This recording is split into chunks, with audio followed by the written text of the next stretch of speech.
Very good evening, ladies and gentlemen. My name is Rakesh Sinha. It's nice to have you all today joining in for Shared Services Forum's 10th Annual Global Business Services Conclave Day 2. We had an excellent day yesterday, the day one, where we started with a fantastic keynote address by Mr. Ravi Ramakrishnan sharing about, you know, how to look at this achieving the escape velocity, uh, connecting the physics with the business services, taking cue from black swan and gray rhino and connecting it with you know the areas of anti-fragility, moving from being a fragile to resilience and the anti-fragility. I think it was a fantastic beginning which we had yesterday. Then we moved on to our panel session one yesterday, where we spent time with leaders like Alison Hendrickson joining from London, CFO for Genius PLC. We had Dr. Sumit Mitra, the CEO of Tesco Global Business Services, and Amitav Ray, the Managing Director of Ericsson Global Business Services. And they deliberated, and I was also part of it, and we deliberated about how to look at visualizing disruption as usual as the business as usual. So it was a very interesting conversation which we had yesterday on that topic, and various perspectives came out in terms of how to look at the an environment from the people point of view, how to look at the environment from the customer loyalty point of view and technology point of view, and so on and so forth. We moved on from that panel and we had another great deliberation, as we call as a fireside chat. We had leaders like Shalini Pillai joining from KPMG, Samba Ganeshan joining as a CFO for Tata Sky. We had Sean joining from Dallas very early in the morning. Actually, he was, as you know, it's too early in the morning this time for US, and he was able to come and stretch himself to be part of the panel, sharing his perspective, joining from Alcon. And we had Deepak Puligadda from Edelweiss sharing his perspective.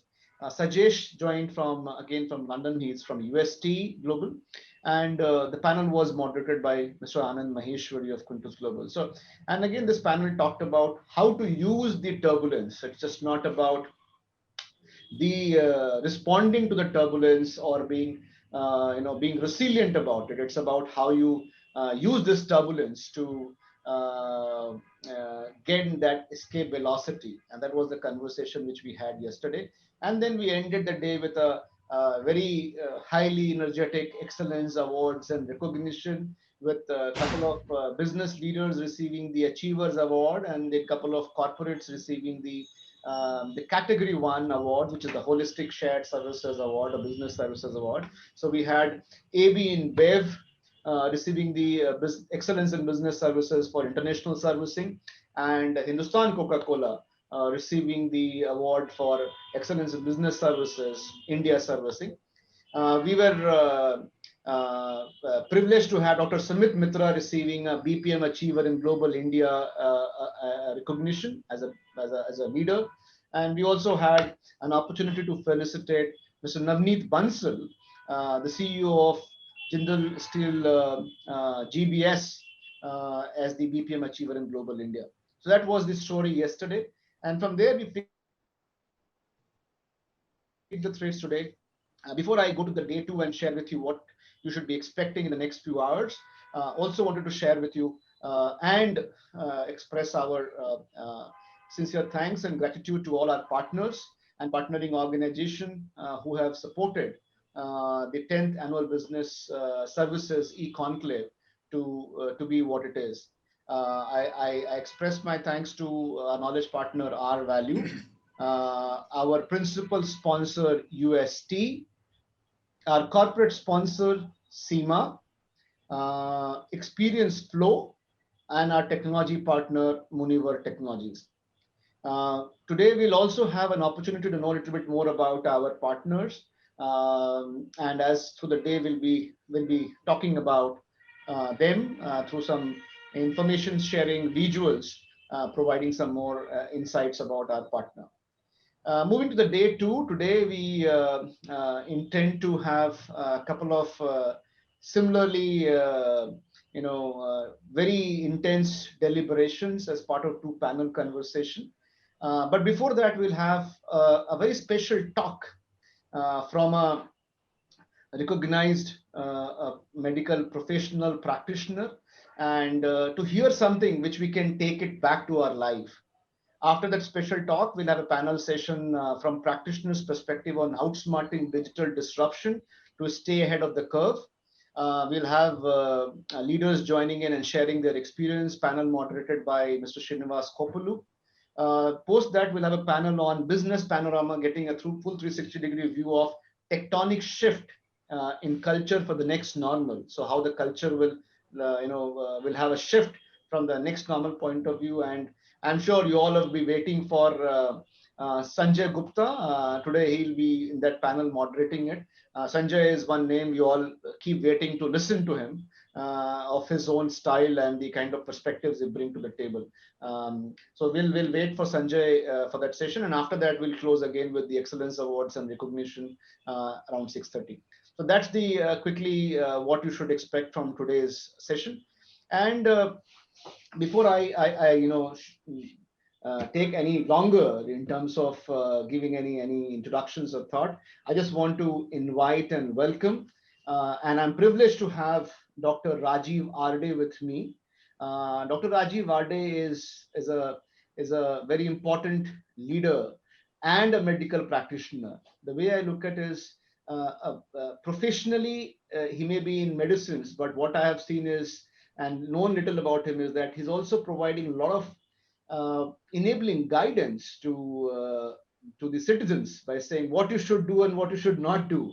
It is beyond sometimes just prescribing medicines, So that also brings a lot of difference to us, and I think that's why we are so excited about having him here. I think all the speakers' profile, as you know, including his profile, has been circulated to all the participants, and it's all in the website. So please feel free to flip to that. And I take this opportunity to invite Dr. Arde to share with us some practical insights and tips, how to look at, as he calls, 3 pillars and diabetes and connecting that. So over to you, Dr. Arde. We are all ears to you and very keenly looking forward to listening some of your practical insights. Thank you, Mr. Sinha. It's a privilege to be speaking to this August gathering. I am Dr. Rajiv Arde, and what I have been asked to talk about is diabetes mellitus. As the word diabetes mellitus, if we could understand it in English, it literally means passing through or passing sugar. Mellitus is sweet. So we talk about the 3 pillars which are important in the management of diabetes, because we all understand that a single pillar is not able to hold up anything. So we need to ensure that if we have taken some kind of an action, that action should not only be, as they say in Hindi, kargar, it should also be sustainable. So the 3 pillars when we talk about diabetes mellitus would be the diet, an exercise regime, and the drugs. Now, why do we talk about diabetes mellitus? Diabetes mellitus, when it was named so because whatever ancients recognized was that people were passing sugar in their urine.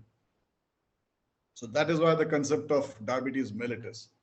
I think if diabetes mellitus was a disease which was discussed today, somebody would have probably called it diabetes lipidicus because of the effect that diabetes has on the lipid metabolism. Somebody would probably have called it diabetic hepaticus because of the effect that it has on your liver. Somebody would have probably called it diabetes cardiovascularis because of the effect that it has on your heart and your blood vessels. Suffice it to say, we say that diabetes is not a disease, it is actually a syndrome. And when diabetes comes, it brings along both its partners in crime. The primary pathophysiology being, I wouldn't call it exactly destruction, but putting it in a more simple way, it is simply that your blood vessels are not functioning at their optimum, or the blood vessels are not functioning the way they should be functioning. And since blood vessels are what carries the blood supply, the nutrition, and take away the waste from all the tissues, obviously those tissues suffer. So the things that suffer actually is your heart, your liver, your smaller blood vessels lead to sufferance, and your kidney and your nerves. That is why a lot of people complain about pain, etc., etc., etc. So this was a very simplistic way of putting across what exactly is diabetes. Then we come to how do we manage diabetes. So one part is the drugs, and this is actually the part on which most of you have most faith. Most people think that diabetes is a pharmacotherapeutic intervention and that should take care of it. And nothing could be farther from the truth, because drugs are actually just the crutch. The two legs still happen to be the exercise regime and the diet. So before I go on to these, I will not talk about the drugs because that is something which is tailor-made to suit everybody's size. So I will not talk about that. But yes, diet and exercise I would like to talk about. So very quickly, I will just tell you, most of the things that we eat are converted into sugar. Now this sugar needs to be used by your body as a source of energy. Normally what happens is that there is a key and lock mechanism. The key that opens the doors for the sugar to enter your tissues and be utilized is known as insulin. Now, in a diabetic, there could be either of the two things or somewhere in between of the two things happening to the person. So think of it as a goalpost. So you have one end of the goalpost, which is an absolute paucity of insulin. And then you have the other end of the goalpost, which is that though you do have insulin, the insulin is not able to act in your body, or what we call as insulin resistance. Now, what is happening because of that is that whatever food you eat, it gets converted to sugar. But since this sugar is not able to enter your tissue, so you have a surfeit of sugar running in your blood. That is why you have high blood sugars. But at the same time, this sugar is not reaching your body tissues. So they are starved for energy. So this is what usually happens, that you have feeling of tiredness, weakness, absolute hunger. Hunger happens because you feel your body thinks that there is no energy available. So it wants to eat more and more. The thirst happens because of this high amount of sugar. A lot of water is thrown out by the osmotic process. So you are thirsty. It causes infections, etc., on and on and on. So then we come to the two things. First, I will talk about the diet, and then I will talk about the exercise. Exercise is something which has taken the biggest hit during this pandemic. So first, I will talk about the diet. So diet is it is no magic bullet or something, but it's a very simple thing to understand. That since we do have diabetes, what we need to understand is that we need to eat foods that convert to sugar slower than usual. That is the first thing. And second thing is that the sugar converted to should be just enough that the body can more easily, with the help of exercise and your drugs, use without letting the levels of sugar rise up in your blood. So when we come to the diet, one thing you must understand is portion control. It is one pillar of your diet. And the other is what you eat, or the quality of food. That is the second pillar of your diet. So some foods are slow to make sugar or make less sugar, and they are more acceptable. Some foods make quick sugar and more sugar, they are not acceptable. I'll just give you a very simple example. If you were to chew onto raw wheat, glycemic index is a term which we use as to just think of it very roughly as the amount and the speed at which sugar is made. Glucose is used as the gold standard. Glucose has a glycemic index of 100. So everything is in comparison to this.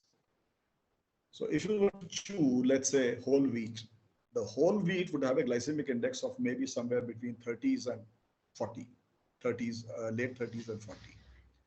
The same wheat, if it is broken down into dalia, would have a glycemic index which would be above 40. The same thing it was crushed into atta or flour, the glycemic index would be anything from late 40s to early 50s. But if you were to simply sieve this atta and remove the fiber from it, you would be left with what is known as all-purpose flour or maida. And the glycemic index of that is 100. So it is that one wheat which got converted to glucose so quickly simply because we kept on making it finer and finer. So this is one thing you need to understand, that you rougher your food, the better off you are. Now there are certain foods that do not make so much sugar, and if at all they do make, it is at a very slow rate. So that is very easy for your body to handle. So that would be pulses for vegetarians. That would be pulses and vegetables, raw vegetables, salads, these kind of things. Whereas for non-vegetarians, even white meats like fish and chicken could be similar to that. They will be making less sugar, slow sugar. They would not spike you. They would not create any insulin spikes in your body. So that is one part of the diet. But if you are going to have breads, you're going to have bakery products, they are going to spike your insulin. They are going to raise your sugars to higher level. So the idea basically is to have a diet which is rich in raw vegetables with a lot of fruits, with pulses, with lean meats, and the amount of chapatis, the breads, the rice, etc., are kept to a minimum possible. If you're a rice eater, you want to eat rice, prefer brown rice. Then we come to portion control. It's a very simple thing that my daily requirement is, let us say, about 2000 calories. Now in India, the concept is that we have 2 meals or 3 meals at the most. So we have a frugal breakfast. We usually have a mediocre kind of a lunch, and we have a very princely dinner at night, which is actually doing something absolutely wrong, because somebody who's going to go to sleep at night does not require that kind of a meal. So you should have a princely breakfast, you should have a mediocre lunch, and you should have a frugal dinner. And not just these 3 meals. We say that you should actually take 5 meals, because you need to blunt the edge of your hunger every time. If the edge of your hunger is blunted, you will not eat more. So what we say is that if you have had breakfast at around 8, 8:30, you can have a midday snack around 11, 11:30. Then you can have a lunch at around 1:30 or 2. Then you can have a mid-evening snack around 5, 5:30. Your dinner should be done by 8. Somehow, the kind of lifestyle that we people live, we work very hard throughout the week. And then weekends become times to de-stress. And the only de-stressing we know is alcohol. Again, another big no-no. Alcohol is empty calories, and it has its own deleterious effects that I will not talk about in the short talk. Then we come to the part which is about exercise. So what we need to understand is muscles consume calories at rest. As we grow older and as we grow more and more sedentary, our muscle mass starts declining and the fat starts replacing it. A lot of you, if you are going for your annual medical checkups, etc., you will find that there's a small comment written there about a fatty liver. What is a fatty liver? That fatty liver is simply happening because it is something like you have these cells in the liver, which are like rooms, which are supposed to be doing the job of the liver. But your consumption of things like alcohol and refined carbohydrates means, where does the fat that is made out of that go? So it goes and deposits itself in the liver. Now the cells of the liver, which are actually supposed to be doing some good job, if they are getting replaced by a useless fat, which is a storage job, obviously the liver will not be functioning to its optimum or full capacity. So what is important is, and the only way to do this is by losing weight. And what is the way to lose weight? The way to lose weight is that you should have a judicious mixture of exercise and diet. I've already talked about the diet. Then we come to the exercise part of it. Now, what is required in the exercises, as the American Diabetic Association enunciates, it says that if you are able to do 30 minutes of brisk walking at least 5 days a week, that is adequate exercise. But then you should understand these are American recommendations. We are South Asians, our body type is different, our other things are different. As it is, we suffer from a degree of sarcopenia, lack of muscle mass, because we are more uh, round bellied people as compared to the Westerners who are probably stocky all over. So when we talk about exercise, at least what I recommend to most of my patients is that exercise should be a part of your thought process. Even if you're the CEO of a company and you're sitting down on that table and you're doing your work on your laptop or on your chair, if you feel like having a glass of water, please get up from that chair, walk down to the nearest cooler, take a glass of water, drink it, dispose of the glass, and come back and sit on your chair. When you people are attending seminars, when you people are attending some kind of lectures, I would suggest that at the end of every lecture, give a standing ovation to the speaker, because at least that will ensure that if there are 10 lectures in that 3 hour or 4 hour period, you would have at least got up 10 times up and down. That is also exercise. Pandemic has made sure that most of you are at home. So now how do you manage it? Half an hour of exercising or walking? But there are so many other things you can do. If you have to go up, use the stairs. If you have to come down, use the lift.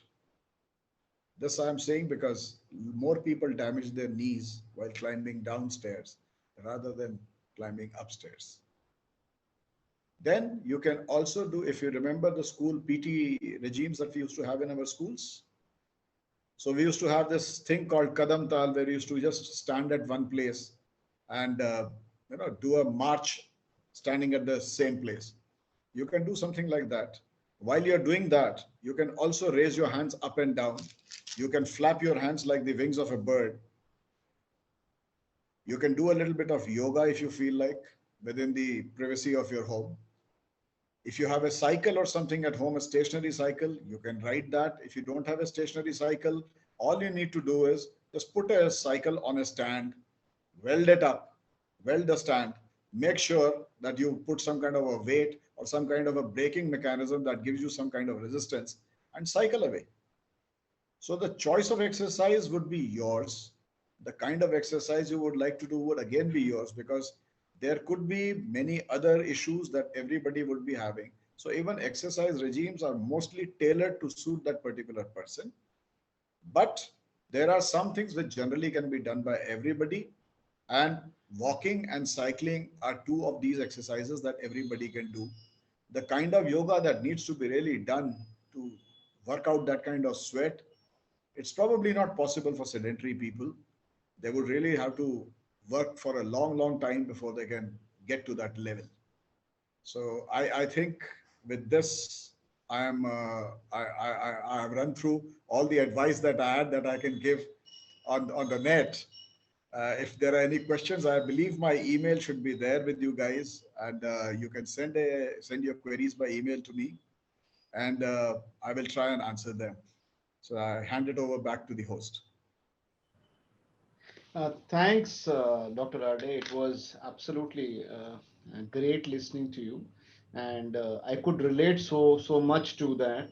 As I was talking to you earlier, I was sharing that my mother is a diabetic, and last 18 months I have been trying to create the same kind of change in lifestyle, but taking that those baby steps have been a challenge, and sometimes you also don't able to comprehend where to start with.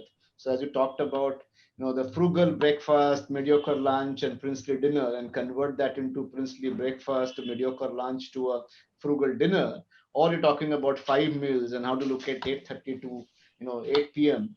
kind of a split. and then looking at weekends and the cycling in your mind first, and then deciding what you want to do, etc., etc. I think some of these were very, very practical tips, and I'm sure all of us would have a lot more questions in our mind as well. I can see already a few people asking questions.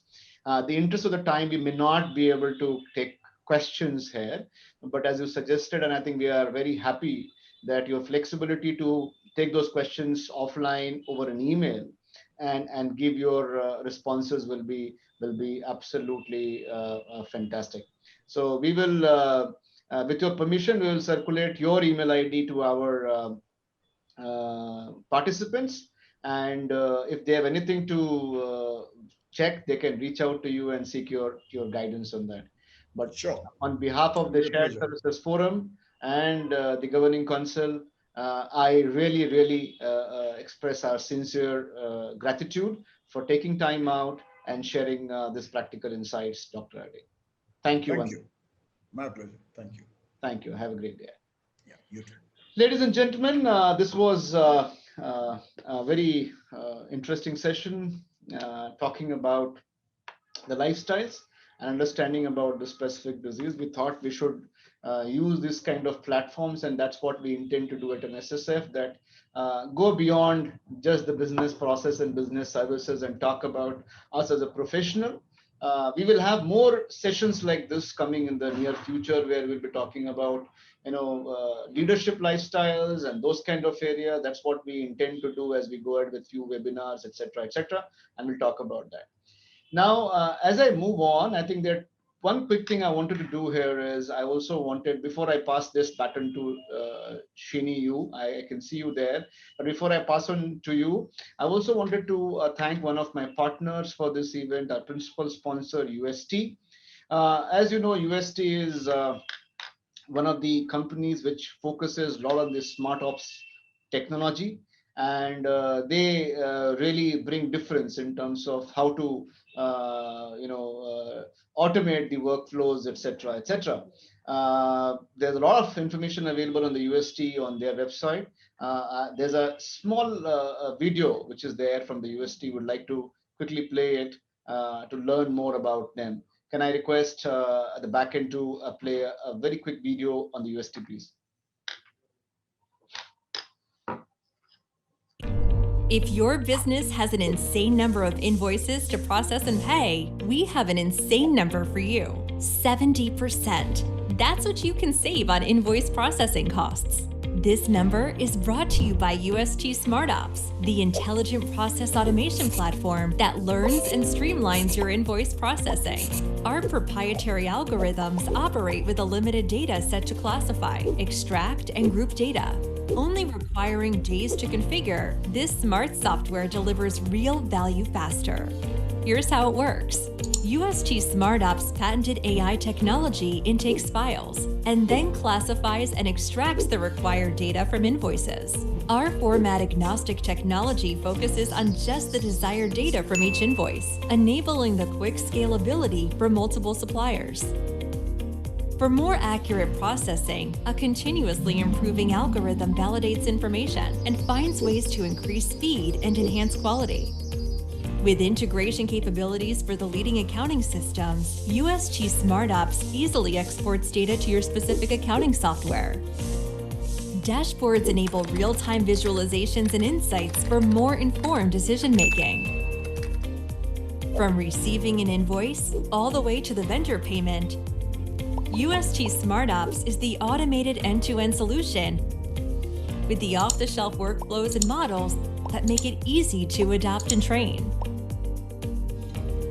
It's also flexible and modular, so you can automate all steps, or just some, or even expand beyond invoicing. Even better, UST SmartOps is a hassle-free product supported by exceptional customer service. Our experts offer best-in-class automation know-how and consult on change management. All in all, UST SmartOps works seamlessly to intake files, classify documents, extract data, validate info, and export to systems, all while automating the entire process. UST SmartOps understands the needs of your finance operations. So learn more about how our business-led technology empowers your people to do more of what they do best. Contact an AI automation expert today.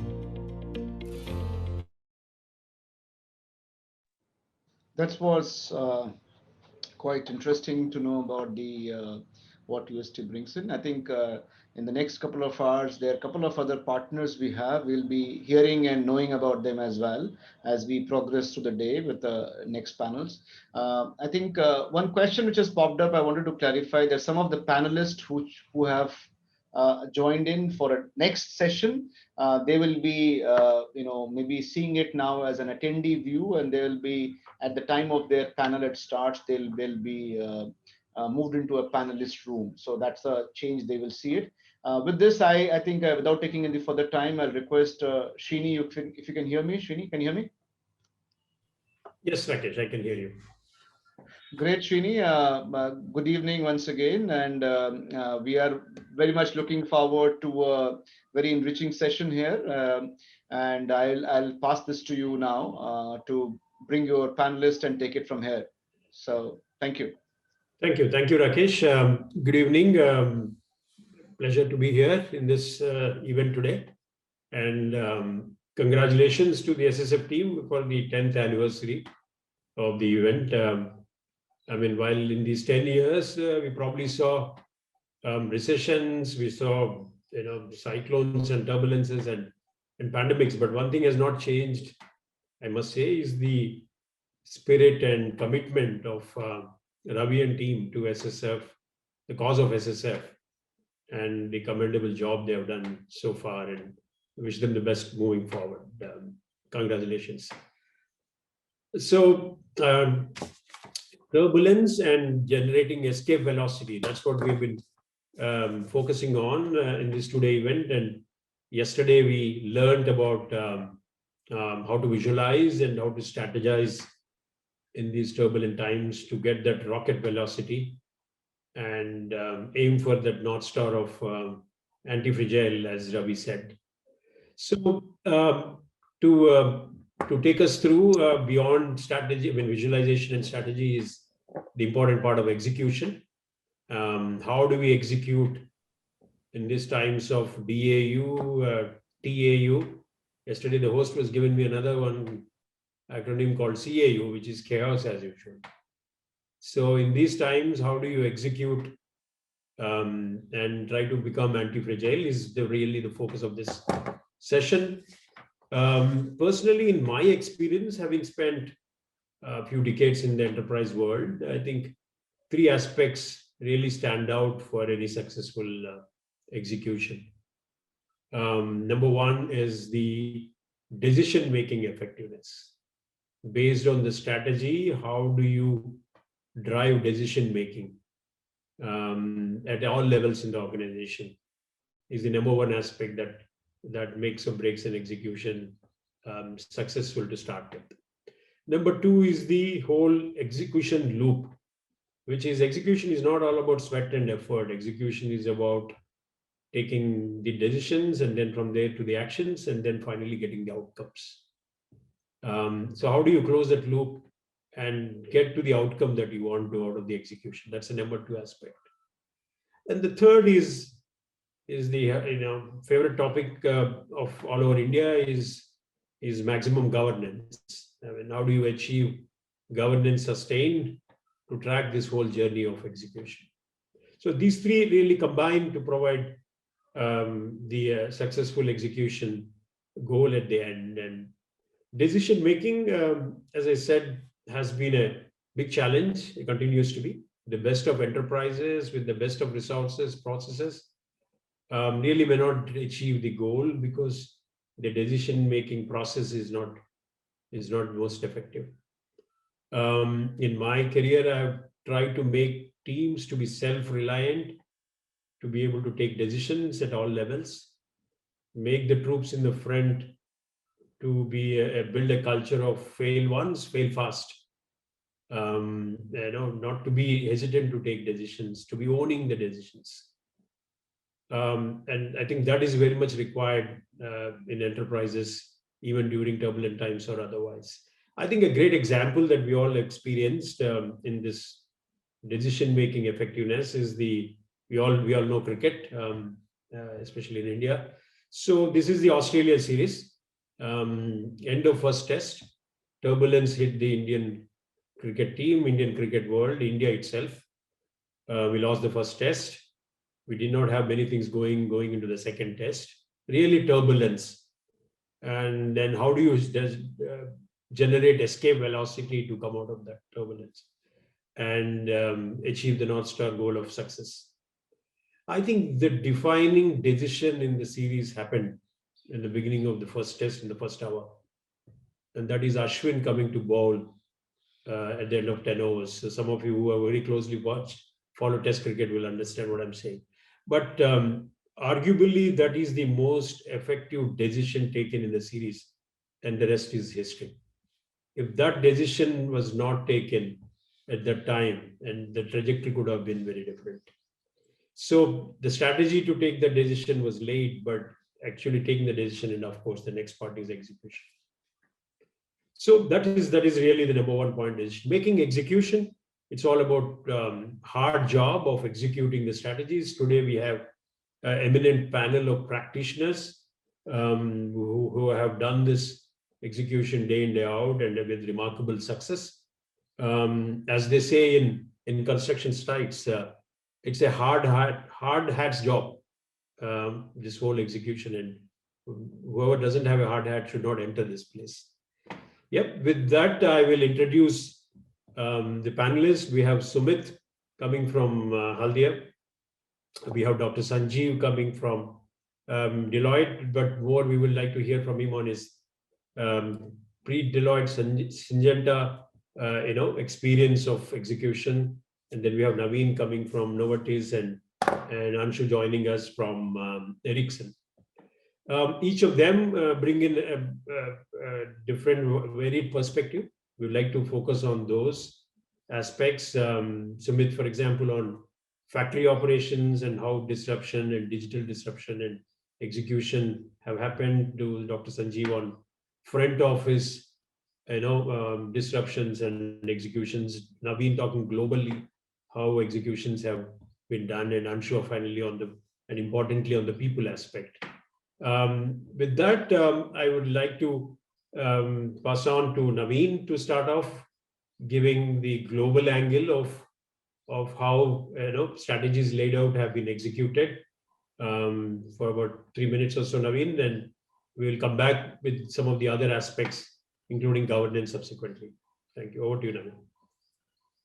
Thank you, Srinivas. So, hello all. It's really nice to be here. This is a fabulous forum, and I look forward to interacting and learning from everybody here. So, Novartis is perhaps like any other corporation where we find it pretty hard to adapt our ways of working to some of the innovation and disruptive innovation that we see in the marketplace. As all large companies, we are set up as super tankers, right? We are having solid processes. We have very disciplined governance, visioning, set process, and we have programs that run into multiple years. But what we all know is that life changes at a much more dramatic pace. Right? There's more disruption coming at us from all angles. We witnessed this during COVID, but even otherwise, the entire industries that have been disrupted because of different ways of doing things, because of confluence of digital with technology and business, right? With adaption of smartphones, etc., etc. So there's just so many factors that have driven a very rapid change. So as part of our strategy then to be still part a super tank, but also behave like a speedboat, i.e. be agile, be fast, and go to different places. Novartis set up what is called as an X organization, and it's an edge organization that has been set up for the sole purpose of bringing in disruptive innovation into the company. And we realize that disruptive innovation is a much broader play. It's just not one company trying to invest in creating long impacting innovation, it's an ecosystem. So as part of the X team, we set up not only people from Novartis, but we brought in colleagues from the broader ecosystem. So almost all the Novartis's top vendor partners, i.e. some of the leading companies in the world, have all contributed a senior leader to this team for us to really comprise of a team of what we call disruptors, whose job is to really think about how can we disrupt ourselves, how can we actually work like a startup and create solutions to problems that are still not solved today, despite all the effort and despite all the investment that is going on today, right? So we also, as part of the strategy, have a very deliberately different way of working than a typical large company. So this team has a lot of freedom to devise on how we want your rewards and remunerations, on how you want the structure, on how you want people to work and report. And the entire principle is that it's one team, one result. And we work as a startup. So our job is to really be fast and fail fast and fail cheap, so that we learn from the failure. It's not frowned upon to fail, which itself is a huge cultural shift to a typical company that is very much, based on performance-based incentives, right? So we moved away from what is a more or less a traditional setup to a really exciting and innovative and agile setup. And the culture that we built was really centered around some of these principles, right? And then the methodology as well. And we know that innovation is hard work. Innovation is something that is a marriage of creativity, but also takes a lot of discipline and systematic effort to actually get there. So I know Srini said we'll touch on the methodology later on, and I'll be happy to share that later on. But as a result of this, we tackled about 30 huge problem statements for the organization. We ended up experimenting about 10, and we delivered maybe 3, right? But those 3 are really significantly impacting upwards of $100 million or so net present value impact to the enterprise. So that's what we've been able to achieve in about 18 months of existence as a disruptive innovation organization in Novartis. Thank you, Srini.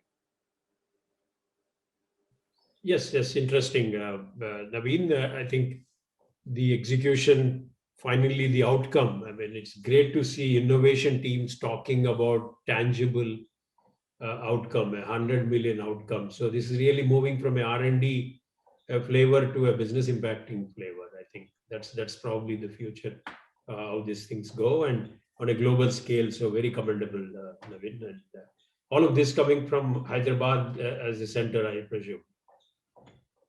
The team is a global team. A large number of, certainly I'm based in Hyderabad, and a large number of members of the team are based in Hyderabad. But location is not really, especially with pandemic. I mean, all our calculations of location and working together in a room have gone out of the window. So we've learned and discovered, even in highly innovative, creative, workshop-based kind of work, it is not much of a hindrance to do it virtually, and we've been pretty effective virtually.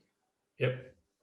Well, moving on, Dr. Sanjeev, from your perspective, as I said, starting with Syngenta and then on your Deloitte virtual capability center, I remember you mentioning.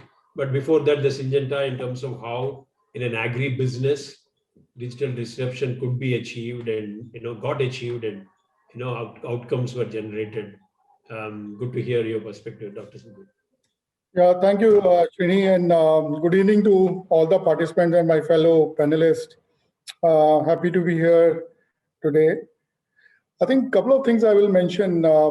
When an organization takes place and in a dynamic world where M&A and a lot of technology is coming up, and you are dealing with something which is at a large scale, and Syngenta being an agriculture company, they were operating in more than 90 countries.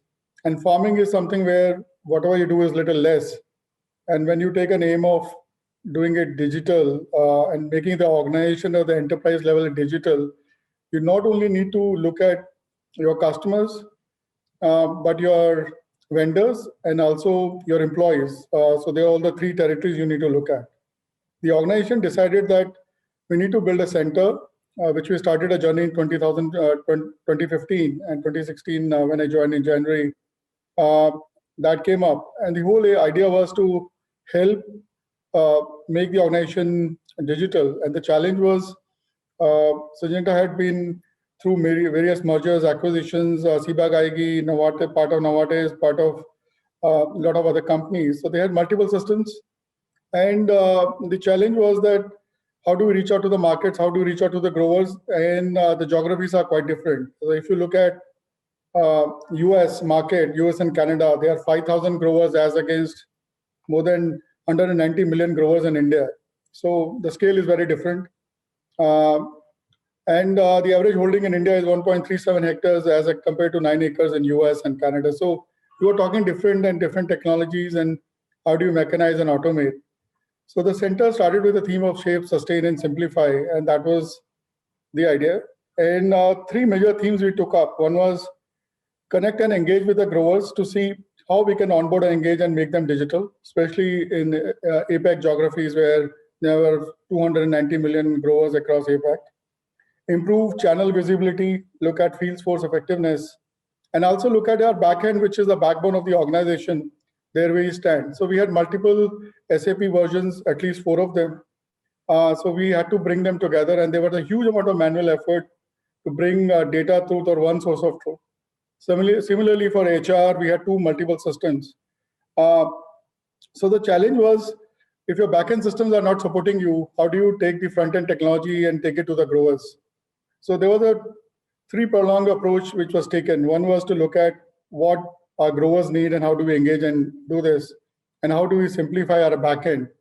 So what they started was, let's look at our backend so that whatever we bring in technologies on the top of front-ending can sustain and simplify our engagement with our growers. So what we did was, we had 300 odd physical servers, moved them to cloud, and some of them were not even supported.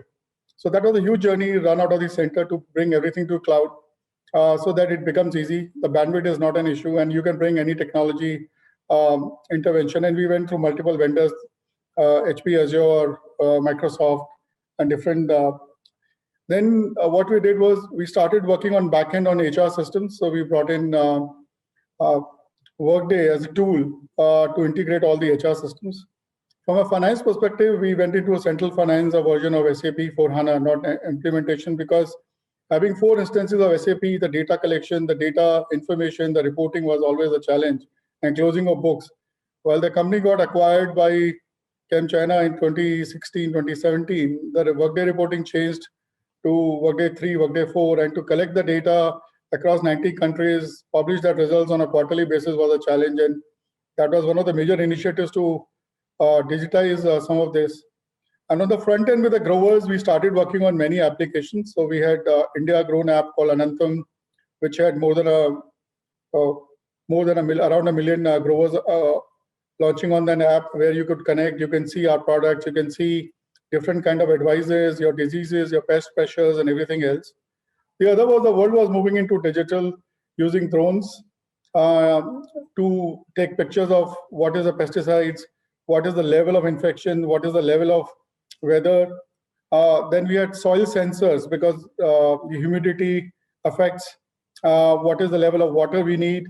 So the world was moving into that. So bringing in drones, supporting those drone technology, that was another aim. So we brought in some of these sensors and building that technology, building that digital lab in Pune to support some of these kind of initiatives. And the third thing was, how do we make the sales force very effective and engaging, and look at the data, what's happening in the market. So implementation of Salesforce across 90 countries. And that was a key component for us. We started implementing, there were a lot of counterfeits available in the market. So track this and to control that and getting the right product to the farmer, the inventory, where it is needed. So monsoon is unpredictable, and where you need, and when there's excess rain, there's different kind of pest pressures. To manage that kind of inventory, there are different tools which were developed. So from a technology perspective, it was a great digitization effort, which helped the organization move into truly digital. We not say that we were there, but I think that journey started and very well taken ahead. From a Deloitte perspective, a very unique experience. I joined them in September as the head of their Capability Enhancement Center. We are currently close to 900 people here. It was a virtual organization which started because we were in COVID times. So the facility was not up and running. And of course, facility is just one aspect of it. Now you are a virtual organization. And what we did was we started connecting with people virtually, digitally, and we started tracking that work while people were mapped to CEC from the retained organization. We were able to bring in efficiency and effectiveness through multiple products which we had in terms of tracking, building products which we could effectively track how we can reduce the turnaround time, the effectiveness, the productivity, look at some of the opportunities for chatbots, bots, and other tools. So I would say the journey has started pretty well. We are on the journey of identifying more opportunities across the organization and creating firm-wide capability in terms of delivering that service from the center, whether virtually or physically. So that's the journey, Srini, we are on right now.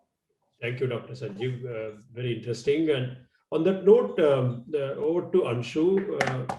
Yesterday we heard in Ericsson that there are huge, employee strength operating, Anshu, for Ericsson all around. And so in this digital disruption and otherwise, the people angle, how do the disruption positively and negatively impact there, and what's been your experience to keep the disruption at bay and progress forward?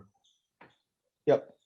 Thanks, Srini, and thanks for having me on this forum. It's really great to be here. I guess our story is very simple, and whenever we tried to do complex things, we couldn't do it better. So we tried doing simpler things, and by the time we do a simple thing, it becomes complex. That's a separate story.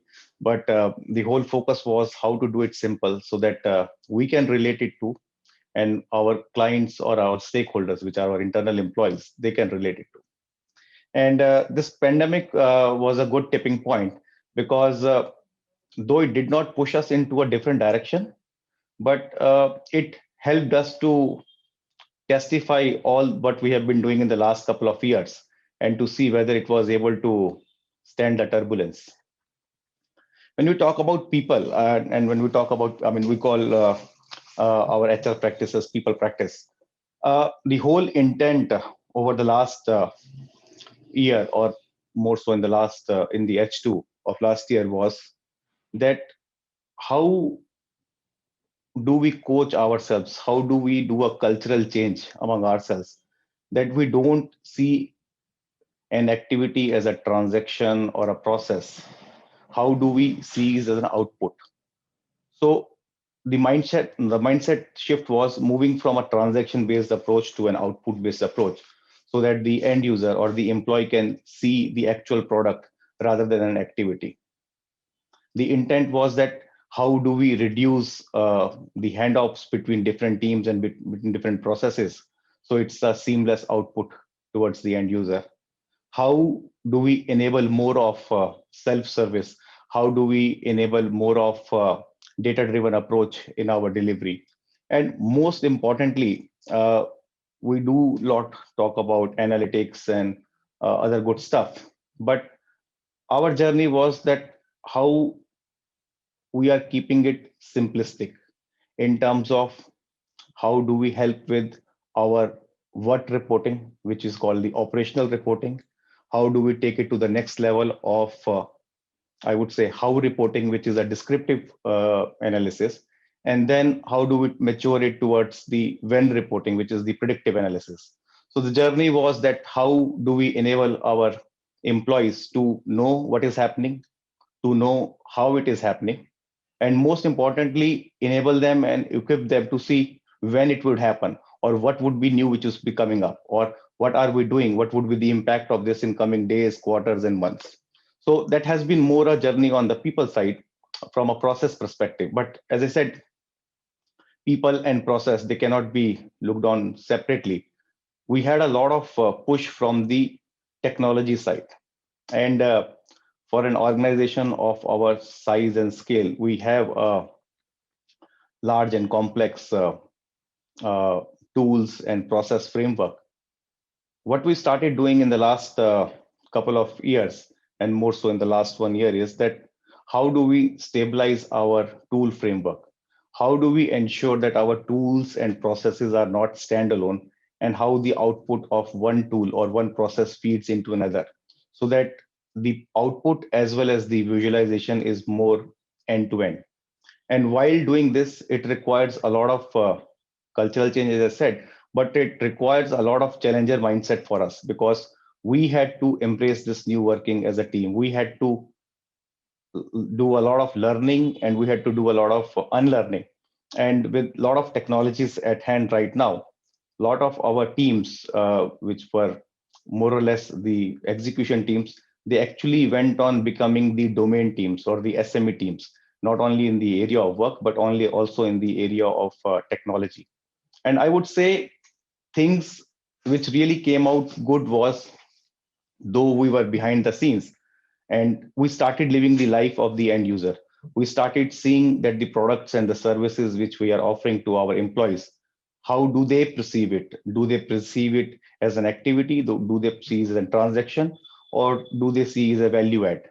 So the mindset shift was towards more of customer experience or employee experience, and to see things from their perspective.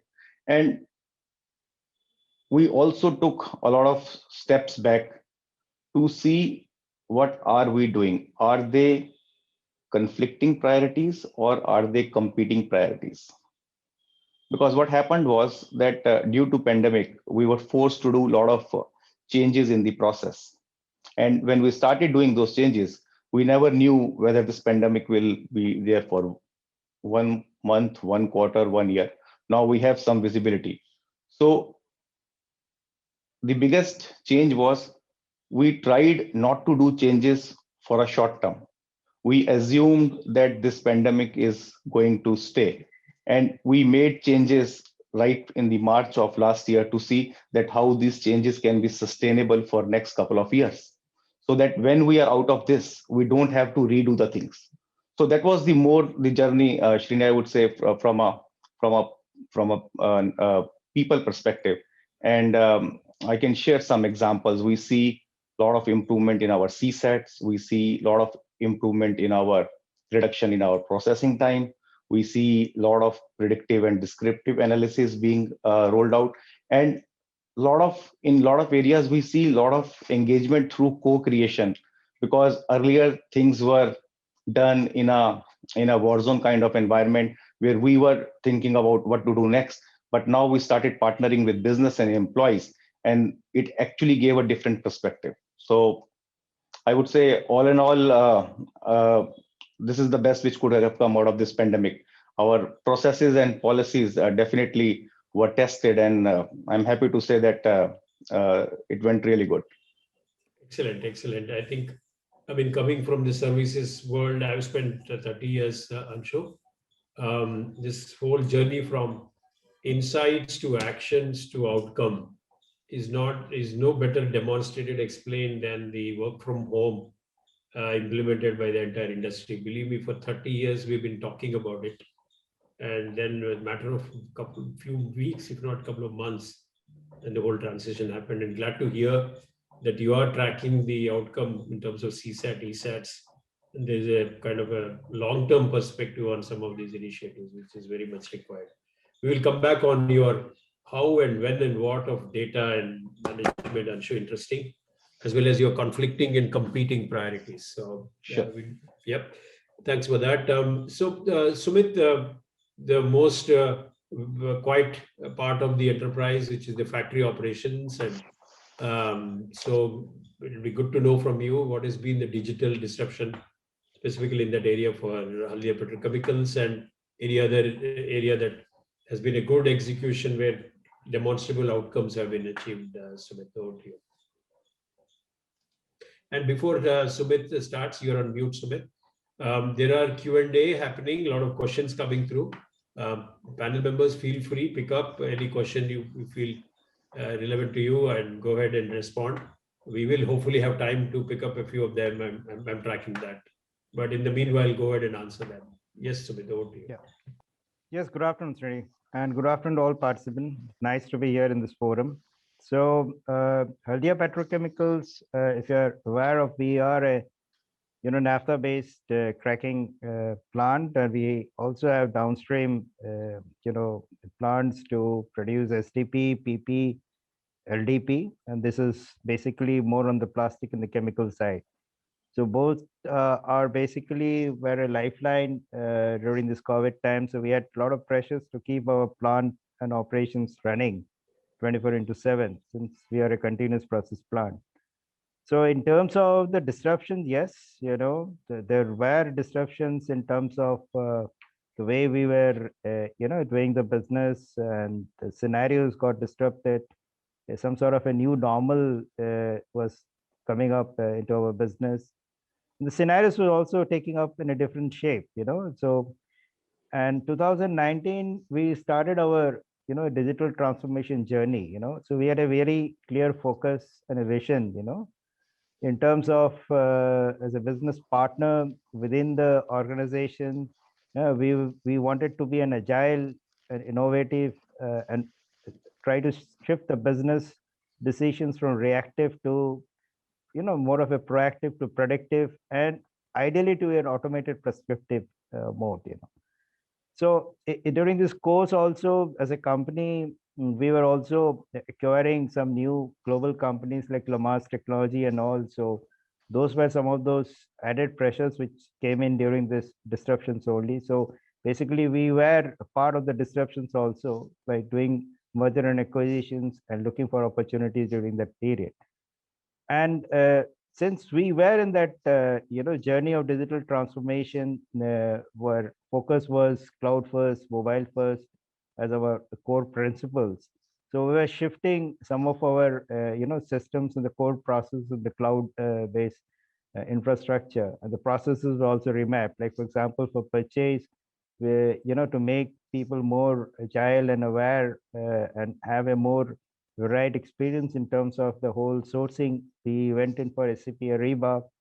Then we are also implementing the commerce automation so that the digital connect with our vendors are made in terms of GRN, in terms of the Miro, and then all the processes, which is done, can it be digitally made so that internal and external stakeholders can seamlessly connect with each other, including the onboarding of vendors also was digitized, so that the vendor onboarding earlier, vendor is to send mails or come to our office, follow up. So all these things are now going to be in the past. So these are some of the areas which were impacting our processes to make it more efficient.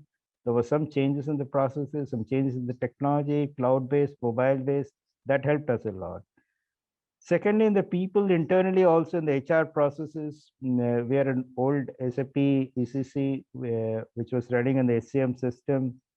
So the COVID times, there were a lot of issues in submitting the bills and all those expenses.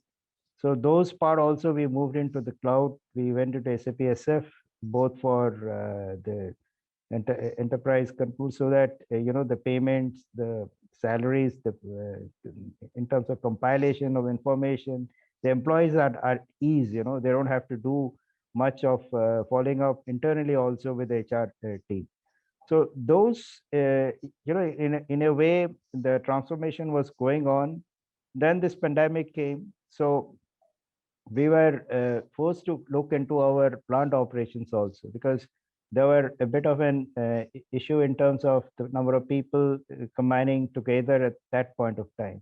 And there where, we had an online plant information management system, which was developed where the DCS data with a seamless integration with our process historian coming into an online platform where remotely people were able to see the critical parameters, do the process monitoring, and that helped a lot in terms of the the collaboration within the operations and the technology team to come out with the cause and effect relationship, and see that earlier it was more of a reactive in nature. Now with this, they had a more of predictive in nature. The early events were coming in. The alarms were, conditionally put in such a way that they could at least predict a particular event and do a course correction. So that helped a very much of an optimization of the operational process. Then we also, what we did was we had manual logbooks. If you see in a process plant, when the operational logbooks were very much manual in nature. And that was one of the hindrance, people had to write down, people had to go to the field rounds, and that also they were doing it manually. So we implemented e-logbook, electronic logbook. So that was shift handovers were fully automated. So there was no manual interference in terms of handling of those information from one shift to another. And there were more close proactive monitoring from different SMEs who had the data handy and could also deliberate with the operational and the maintenance team to ensure those particular things are in place. So we didn't stop that. We in fact went ahead and saw that the quality of our material also was a key factor. So there also we implemented our laboratory information management system so that the sampling and the quality certificates are generated digitally, and we are able to serve our customers through a digital certificates which link back to our backend ERP systems, so that if there is any quality problem comes, we can at least come back and say which batch had produced which material and what quality.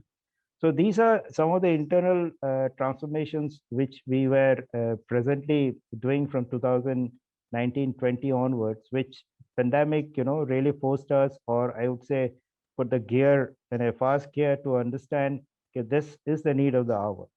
Then slowly, what we did was we also, we're more of a, users were on the PC-based infrastructure.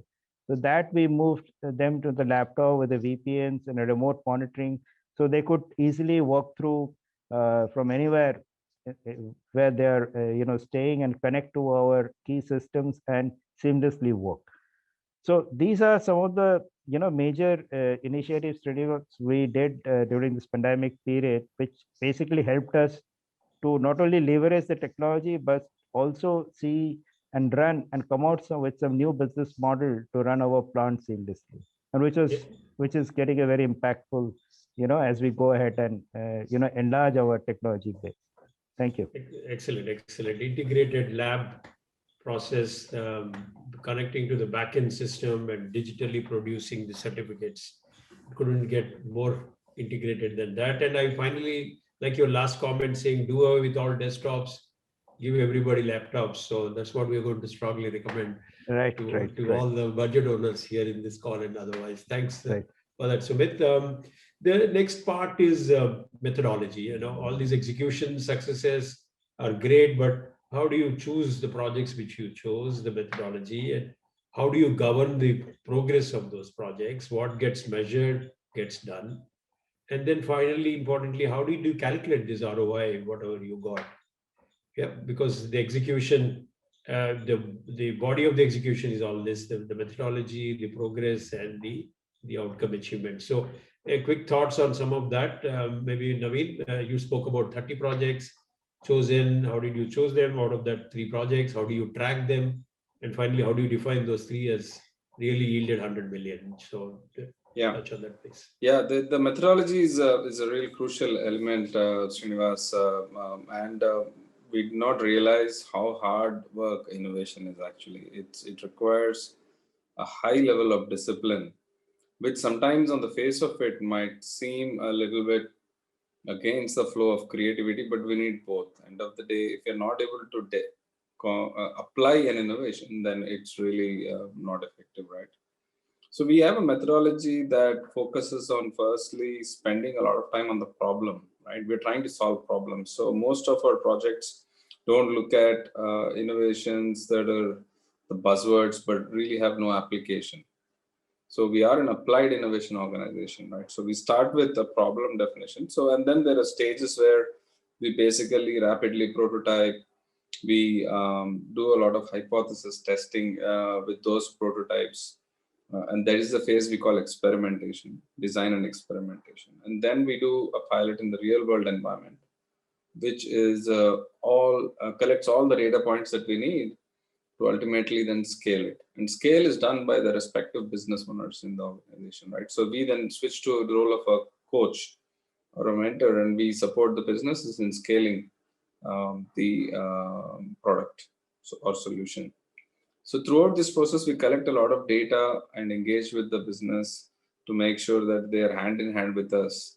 Any objections, any questions they have is really converted into a hypothesis and tested. Will users who get a AI-based personal assistant really be able to save 1 hour a day? That will become a hypothesis, and we test it. And once we have a data point on that, which we didn't have, by the way, for that experiment, yet we're still trying. So if we do that, then yeah, of course, then it's a success. So that's an example of a hypothesis that's very concrete, that is tested during the experiment phase, and then we will scale based on that. So at any stage, if an experiment fails, then it's dropped out, and that's why we were always expecting to hit 2 out of 10 or 3 out of 10, because this is by nature, these are solutions that don't exist, and that's where these are unsolved problems for us and for several companies, and we're trying to actually solve the problems. Yeah, that's great to know. Dr. Sanjeev, similarly, you have deployed drones, you have done bots deployment. How do you measure the progress, and importantly, how do you measure the ROI out of those? Because they're quite new things being done in initiatives.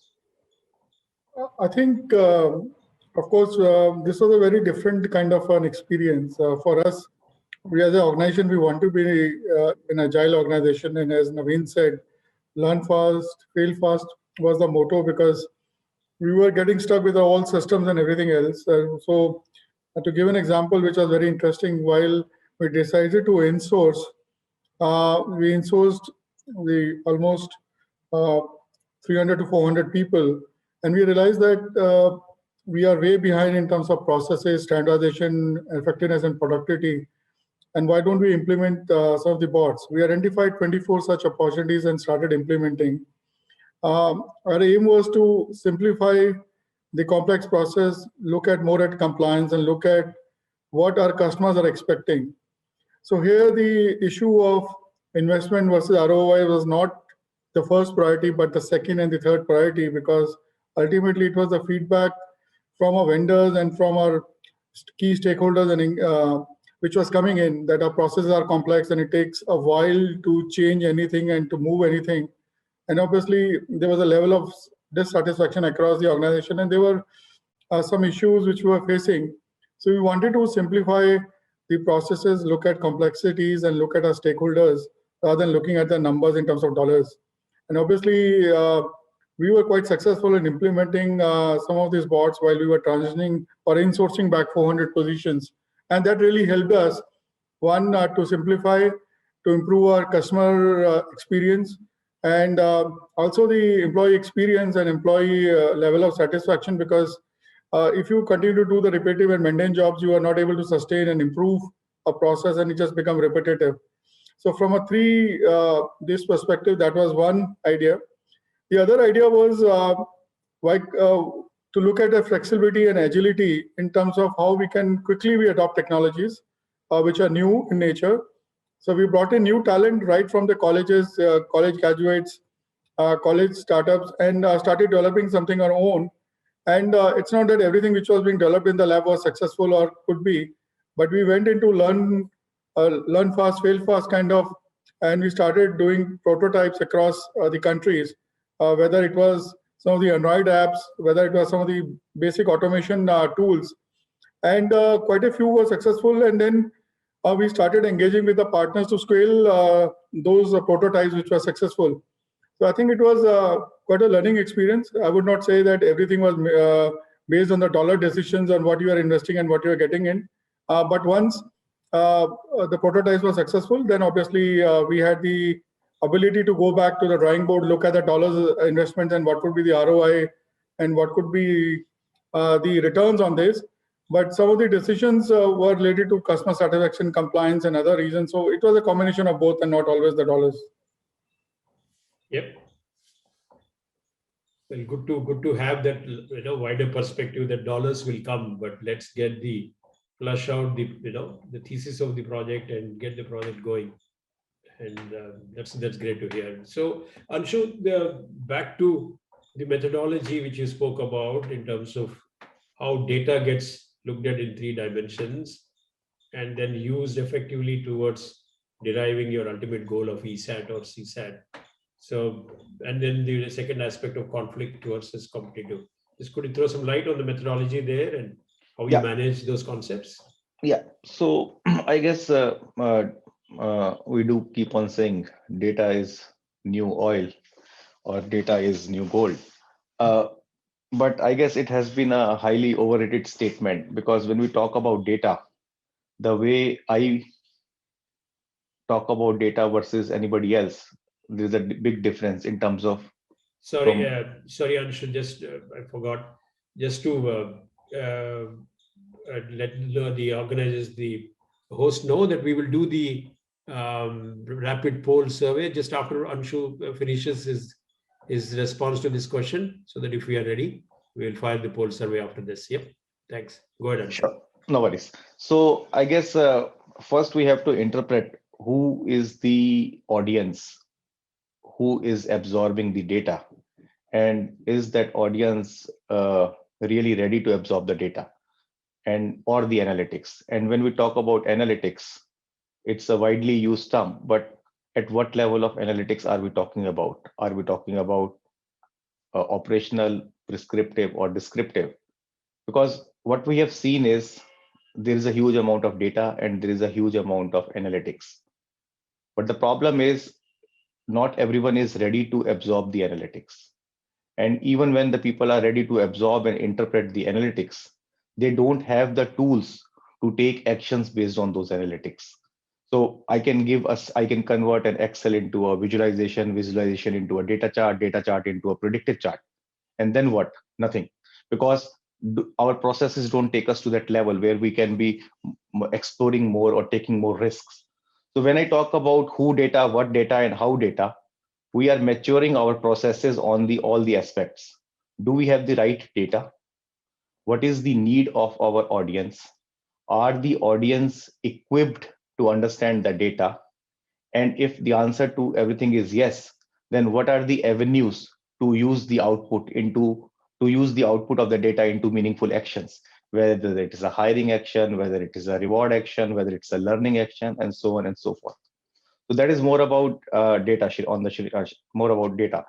When we talk about competing and conflicting opportunities, I mean, we all are in mad rush towards automating things, towards going digital. And I guess this is the right thing to do. But what we are not doing is that if we have to do digital, if we have to have more of automations, there is a lot of cleanup which is required behind the scenes for the systems to absorb.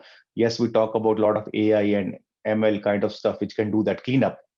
But when I talk about predictive and conflicting opportunities, are opportunities which can run in parallel, so they can feed to each other. The output of one becomes the input of the other, the input of one becomes the output of the other.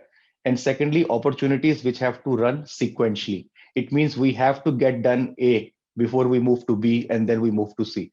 So we have to prioritize the priorities in terms of conflicting or competing or sequential versus parallel from the opportunity perspective. And when we talk about data, it has to go through that whole life cycle of availability, usability, understandability, and definitely last not but the execution of the output based on the data. Interesting. Insights. I mean, that's what we struggle with. The amount of data in enterprises. I'm sure data to insights, insights to meaningful actions, and actions to outcomes. So exactly, whoever can take the lead on that will get the best ROI. And otherwise, it gets lost in the siloed enterprises we all built. Sumit, your view on that in terms of what is the method to this whole execution? How do you prioritize and how do you measure, importantly, the progress? And taking an example, whichever you feel, just walk us through that, Sumit. Yeah, I think in Sorry, our case, Sumit. yeah, Before, if you start, we will probably do the poll survey and then have you take up so that we'll get time to see the poll survey. So, the host, if you could have the poll survey. Can outsmarting of digital disruption create instability and erosion of compliance? Pick one option that is the best to protect the business and advance rapidly at the same time. Yep, we have a few options there.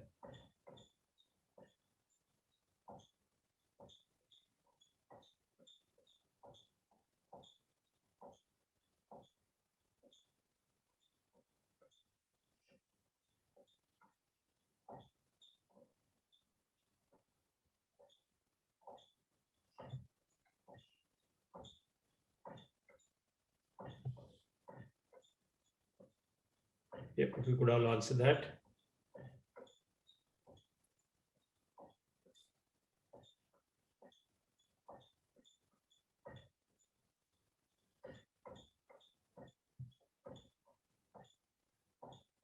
Yep, okay. We'll wait for the result. Sumit, over to you. Yeah. So Srinivas, basically, if you see our journey as of now, we have built a foundation, in terms of integrating the various disparate sources which we had in operations and in business functions. And what we have done is right from cleaning up the sensors, the data, making it available in historian so that, the plant data in terms of the production figures, in terms of the flow meters, and also those are calibrated, and the data comes seamlessly in a real-time basis, including the laboratory analysis, including the maintenance data, which needs to be also be analyzed. And based on that, we are building our own analytics framework with our group company, which we call MQ. And that is where the functionalities of AI and ML is coming into the picture. In fact, in the next steps, we are already embarking on our journey in S/4HANA, where the primary focus is to do from the transactions to theory-based, good UI, UX, and also give the user a perspective of an embedded analytics. So that the transactions, what they do with an informations around that particular transaction in an informed way. Another stress, which we are trying to do is in the plant is the, doing the optimization of the production and the early event detection for maintenance, because the machines will fail. But if it fails with your understanding well in advance, then at least you can save a lot of billions of dollars in terms of an unplanned downtime. And that's what is our next, next financial year. We are putting in our lot of focus on that, retrofitting a lot of these old machines with smart sensors as devices so that the data is secured, because cybersecurity is very much important. And combined to that, we are building small analytics engines where we can monitor some of our critical equipment so that we don't have an unplanned downtime, optimize our operational, the envelope, do the hydrocarbon accounting on a more real-time basis so that we can get a real-time EBITDA on an hourly basis, which today we get it in a day or maybe a combined one, mostly in a monthly way. So the focus is to make it more real-time so that people also can take some actions out of it. And once that framework is ready, then we are in a position, Srinivas, to come and measure what is the ROI. Because today we have just built the foundation box, the data is available, everybody is seeing the whole data in some sort of a dashboards, in some sort of a reports. But then unless you are not giving them the tool or the framework where they are easy to, mine the data in a way they would like to see the data and come out with the outcomes, the ROI will not come out immediately. But yes, one of the ROIs which we have planned to do in the next financial year is the equipment downtime we need to reduce. and improve the yield through operational efficiency, optimization, and all. So that's our focus in the coming year. Great. Real-time EBITDA, hourly basis. I mean, you are right at the cutting edge, Sumit, I must say. Right. Glad to hear that. Host, if you have the poll survey ready, we could have the results.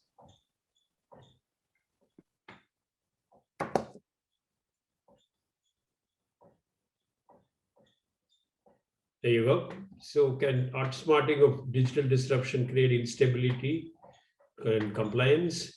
Exercise caution and balance between what is progressive and then what is BAU. So I think the answer is that somewhere balance between BAU and DAU.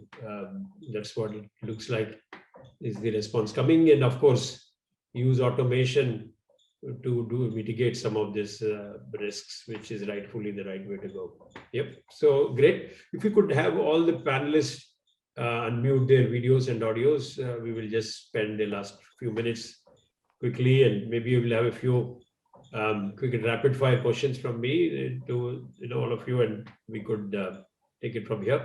Naveen, if you could have you also unmute Dr. Sanjeev. There you go. So we're all here. So a few quick rapid fire. Thank you for answering some of the Q&A, and if there's more Q&A, we will have that passed on to you. Sumit, you spoke about the way forward, and factory environment is always a bit sensitive one. So if you were to choose between disruption using digital and losing jobs versus maintaining BAU and protecting jobs, which way would you recommend, and which way would Haldia's progress? So I think digital and reducing jobs, the two different aspects.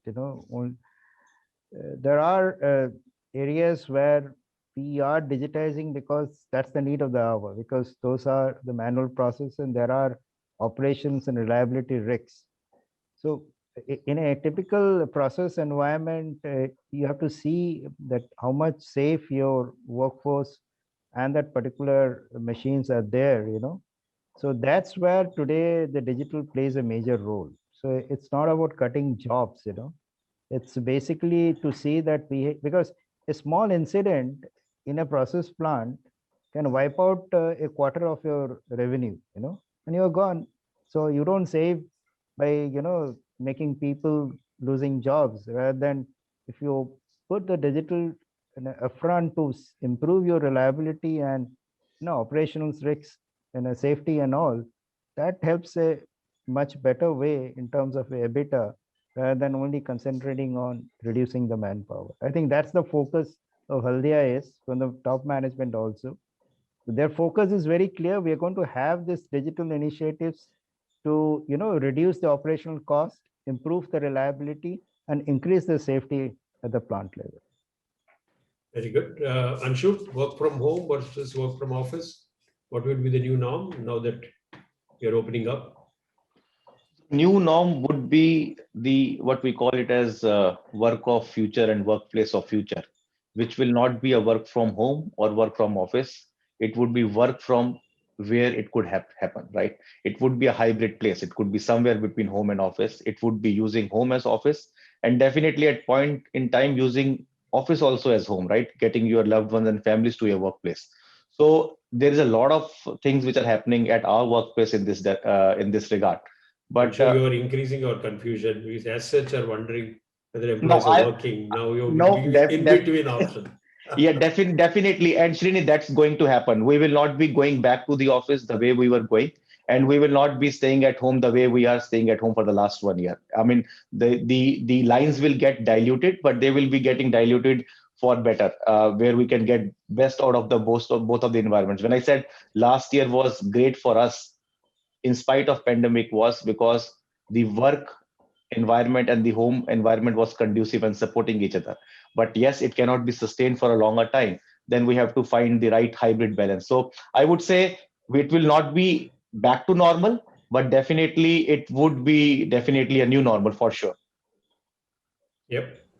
Dr. Sanjeev, man versus machine, which is the future? I think you can't replace man with a machine. Obviously, You seems to be doing it already. You got 25 bots. It's a matter of time before they become 2,500.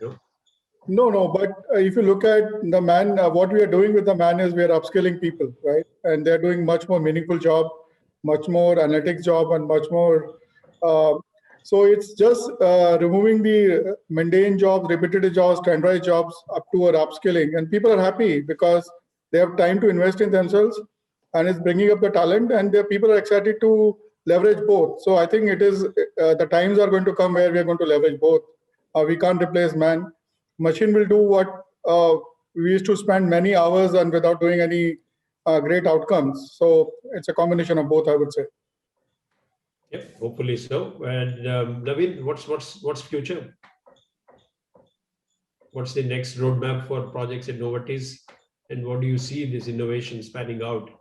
I think there was a question to you also saying innovation, is it a specialist activity or innovation is always all pervasive in the company? So is Novartis anyway going in the direction?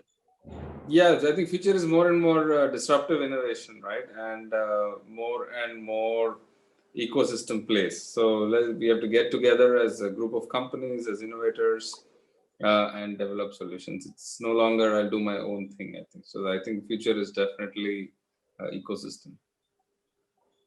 Great. I think we've been already reminded twice on our time. It's great listening to all of you practitioners.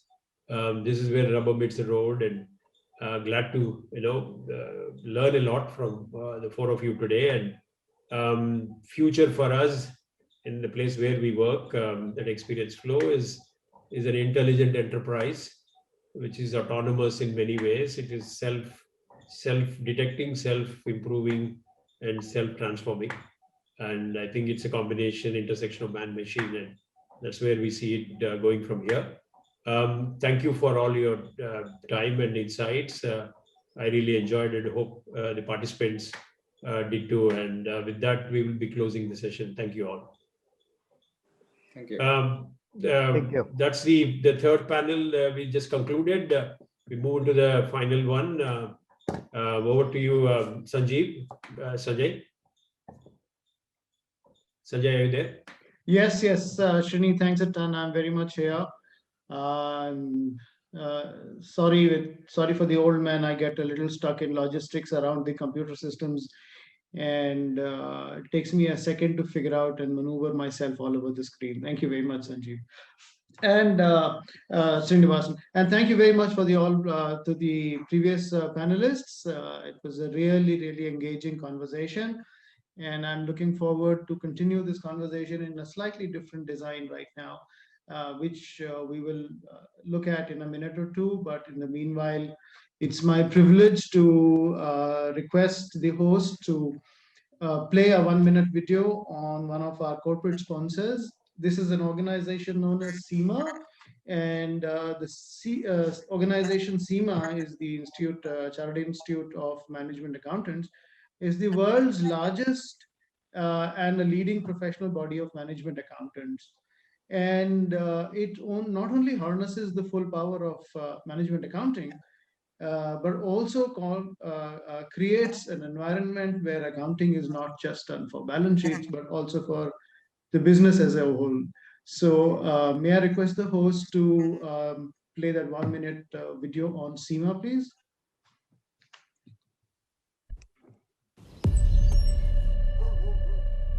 Now more than ever, we need to reimagine. These times and our profession demand exponential change. Around the world, we are fueling the drive toward financial security for individuals and businesses scrambling for new ways of working. Together, we will re-energize a global economy, recovering from unprecedented challenges by embracing new technologies, new ways of working, and creating reimagined paths to prosperity. Our work is meaningful, today more than ever before. We can all be catalysts, professionals with a heightened ability to listen, to learn, to adapt, and lead. To look at where we are and recognize the spark that will ignite innovation and change the world. For more than 100 years, we've been here, guiding, advising, and instilling confidence. We are here for good. And in this moment, we're called upon to create trust, opportunity, and prosperity for employers, clients, and the communities where we live.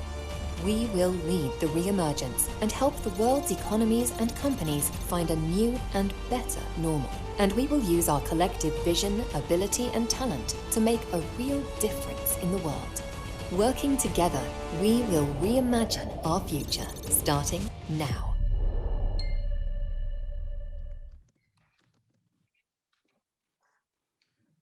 Thank you.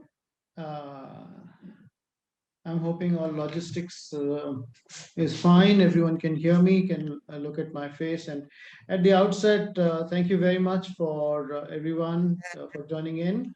And thank you very much to the panelists who are going to be talking to each other and to me on this session and in the past as well. And finally, thank you for allowing me to actually air my jacket. This year, I thought for some reason all my jackets are going to remain in mothballs, but at least there has been an opportunity for us to air them a little bit and sort of, figure out whether they're still fit. We're going to be talking a bit about how the last year has made drastic changes in not just the business of the organizations, but also the culture of the organization. The last year has been highly dramatic in terms of the environment that it has happened. The environment has been very different from how we are normally accustomed to, and that has led to several changes in culture of the organization as well. And as you know, culture is a very difficult thing to define, and so it may have had a different impact on different people and a different. It'll send very different images to the minds of very different people as to how do we define culture and what differences has it made. So we have made an attempt to see what are the principal areas that the culture can be classified as. And clearly, one of the biggest things that we find is that the work environment has changed. That difference and distinction between work and life, as we used to call work-life balance, has undergone a complete metamorphosis. The work and life has gone and become one, really. Not only has work hours become different, but it has made a lot of difference in terms of how you're engaging with your organization, how you're engaging with your leaders, and how the leaders are dealing with the environment of getting the output done. Secondly, leadership has come under a big challenge because the leaders themselves don't know how work can be carried out and how work should be measured and what kind of controls need to be built. And finally, no organization is a stagnant organization. Organizations grow. I mean, transformations happen in the past. We've seen transformation being talked of in a very, very big way. But how does the transformation take place now? Because the two people were only connected remotely through an electronic media and were unable to get body language, get facial expressions, get into a single page and say, okay, let's go for a coffee break. All of that kind of thing. It's become very difficult. So it's become scripted. You can only do what you've been told to do. And once you've done that, it's like finished and over. And finally, the fourth thing, which I think has happened is because of this dynamic in situation we find ourselves into, anything which was supposed to be long-term planning, and we were thinking, we can talk about this and carry out a particular, change in the organization because it will lead to a long-term benefit for the organization. All of that thought as well seems to have gone out of the window, and largely because anything which you plan for in the future is not known at all. It's such an unsettled future that the only thing you can know is what to do now. And if you're able to carry out your activities of here and now and in the short run, this concept of long term, I mean, I remember those days when we used to talk about 5-year plans, etc., and all of that things, but I don't see anybody talking about 5-year plans anymore, because 5 years is such a long period of time. People have actually taken it out of their minds. So a very different environment has come through, and we're going to be talking a bit about this. So I'm going to introduce the panelists. who will give their expert opinion on each of these. So may I recommend the host that we bring everyone up, and we'll talk about all of this thing as we go along. We have Mr. Arun Pulera from Cummins, India. Hi, Arun. Welcome aboard. Then we have Aparna Rao, who works for Monsanto, so actually a Bayer's shared service organization, and Mr. Suman Das, who's Eli Lilly head of shared services. And Aditi Mukherjee is a very interesting organization, comes from an interesting organization. She heads the NCDEX, which is the commodity and derivatives organization. It's a trading organization. And Subha Gunela, who's from Xerox. So we have a large panel of 5 people who I'm going to talk to about how the culture in the organization has changed the way and how the new organization, the new look organization is likely to change the future. So very quickly, let me just go around the 5 panelists and take a 1-minute view on some of the big things that they have noticed their organizations design and the way they work, how the organization has changed over the last 1 year, etc. And then we'll talk about the future. So, Arun, do you want to go first and give us a view on the one major or the 2 major things that you've noticed in your organization changed over the last 1 year? Definitely. So I think, you spoke about culture of the organization, and I strongly feel that, it's very difficult when you have to define the culture of the organization. However, the purpose or the mission of the organization is something that derives everything, and the values that you define. So, and then your practices, which are aligned with the purpose and the values, build the culture over the period. So I think that's basically the that would be probably my definition of a culture. And when I say practices, and these practices keep on changing over the period. And as far as my experience goes, for last 10 months or so, uh, we are seeing a change. The only difference that I'm seeing is this change has been thrown upon us, and the change is happening very, very fast. So some of us were not prepared for this change, and we had to accommodate. And then while we were accommodating, we looked at multiple things and continuously improved to stand this change. So I think that's how I would like to put it. Yeah, great, Arun. Thanks a ton. Absolutely. It's been a major change for almost everybody. I don't think there could be organizations who could have claimed that life still continues to go as it was in the past.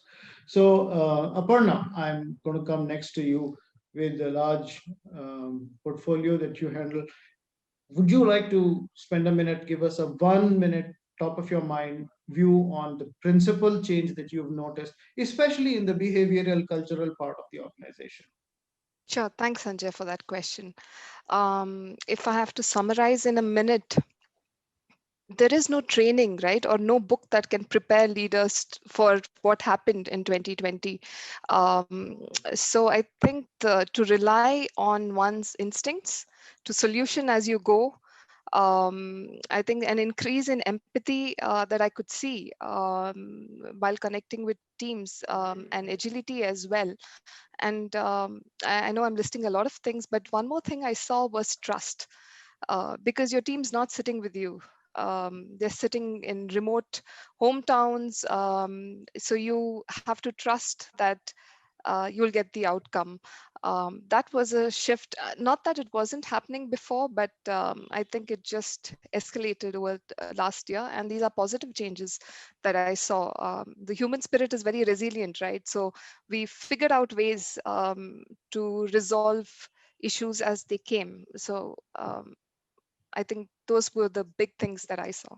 Absolutely. No, great. I think one of the biggest thing one noticed is this improved trust, because suddenly the employees are working from a location which cannot be monitored, and all of a sudden you are believing that whatever you are telling the individual executors to do, they're doing exactly that. And the only thing that you can actually monitor and measure is the outcome. So, unfortunate or fortunate, it turned out to be very, very good. Therefore, adding an element of trust and creating that platform for agility is, absolutely fantastic.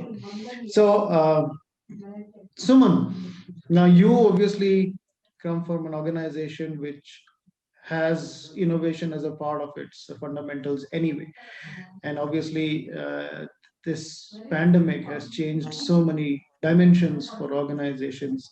And you, of course, your organization is involved in several ways because it's in the forefront as well. So, what biggest thing that you've noticed in your organization as a change in the last 1 year? And thank you, Sanjay. First, thank you for the opportunity to be in this among this distinguished panelists and also the audience who are listening to us. Just a bit about the company. Eli Lilly is one of the leading global pharmaceutical companies. We were founded in 1876, so it's a pretty long heritage and obviously a culture that has grown over this time. So if I and on top of that, obviously we straddle we are in the healthcare industry. So health and care were the two words that probably got juxtaposed in this 1 year. On the health side, when the pandemic hit, our first priority was the safety of employees and their families, and also the 40 million patients that we serve across the world. It was imperative for us to get medicines to them because they depend on that for obviously sustenance. So those were two very key things on our mind. And of course, after that, and the other things fell in place. Again, as Aparna said, there was no template. I think the only thing we did was to stress test our IT systems. And then, of course, we said, well, let's take it from here. And we were also in a growing phase. So clearly, we didn't want to put any business plans on the side. So what I would say is that, there were obviously a lot of learnings. But if I were to pick a couple of them, which actually made a lot of difference, was one, we really understood what culture means, right? I mean, all through the last year, the kind of sacrifices we saw people making, the biggest challenge for us was obviously, a question in our mind was the leadership reset, that how would the leaders react in terms of getting outcomes? And you could see that the care and the empathy and the compassion came forward. I mean, there were solutions which were discovered on the fly. And we said, you know what, the first thing is, well, let's look at your mental well-being and let's look at what's making you take, how are you managing this invasion of privacy? And then after that, we'll talk about work. So I think that made a huge change. The other thing is, which is very interesting, is this crisis, it didn't matter whether you have 30 years of experience or 3 months of experience. You were experiencing it for the first time. So the template was pretty open in a way, which I think, one of the speakers yesterday said that it's a great point, that the organization got flattened because the outreach was possible. I also think the organization got flattened because we started listening much more actively. And in fact, as Daniel Comment said, we sort of slowed down in terms of our thinking so that we could act faster. So again, a lot of learnings. But if I were to pick one of that, I think it was really the way we came together as a team and did everything possible to make sure that we ourselves and our families, as well as the company, did what we had set out to do. Yeah, great, Suman. Absolutely. You're so right. It is the teamwork which came through, etc., and also the development of the infrastructure, including IT infrastructure, which made all of it possible. So fantastic. Now, slightly different view, Aditi. Now, Aditi, you work in an organization which is very different from most commercial organizations. You're an exchange, commodities exchange and derivatives exchange. So, what kind of principal differences have you noticed within your organization, and what I'm not even very sure of how organizations like exchanges work, but I'm sure you have phenomenal experience and observation that you'd like to share with us. So, a minute of your time, please. Sure. So, am I audible, Sanjay? Yes, yes, you are. Okay, great. So thank you so much, and really a warm welcome to everyone listening to us today. And we're talking about a very important topic to my mind, because I think one of the single most aspect of what has happened from March 2020 in India is something which has taken, I guess, everyone. It's a once in a lifetime experience, if you ask me, and I hope we don't have this kind of experience ever in the near future. So seeing that in mind, but while I come to that, but I think first and foremost, I would like to introduce my organization. Very few people understand the exchange space a little bit. So I'll just take 2 minutes, Sanjay, to kind of give what we do actually.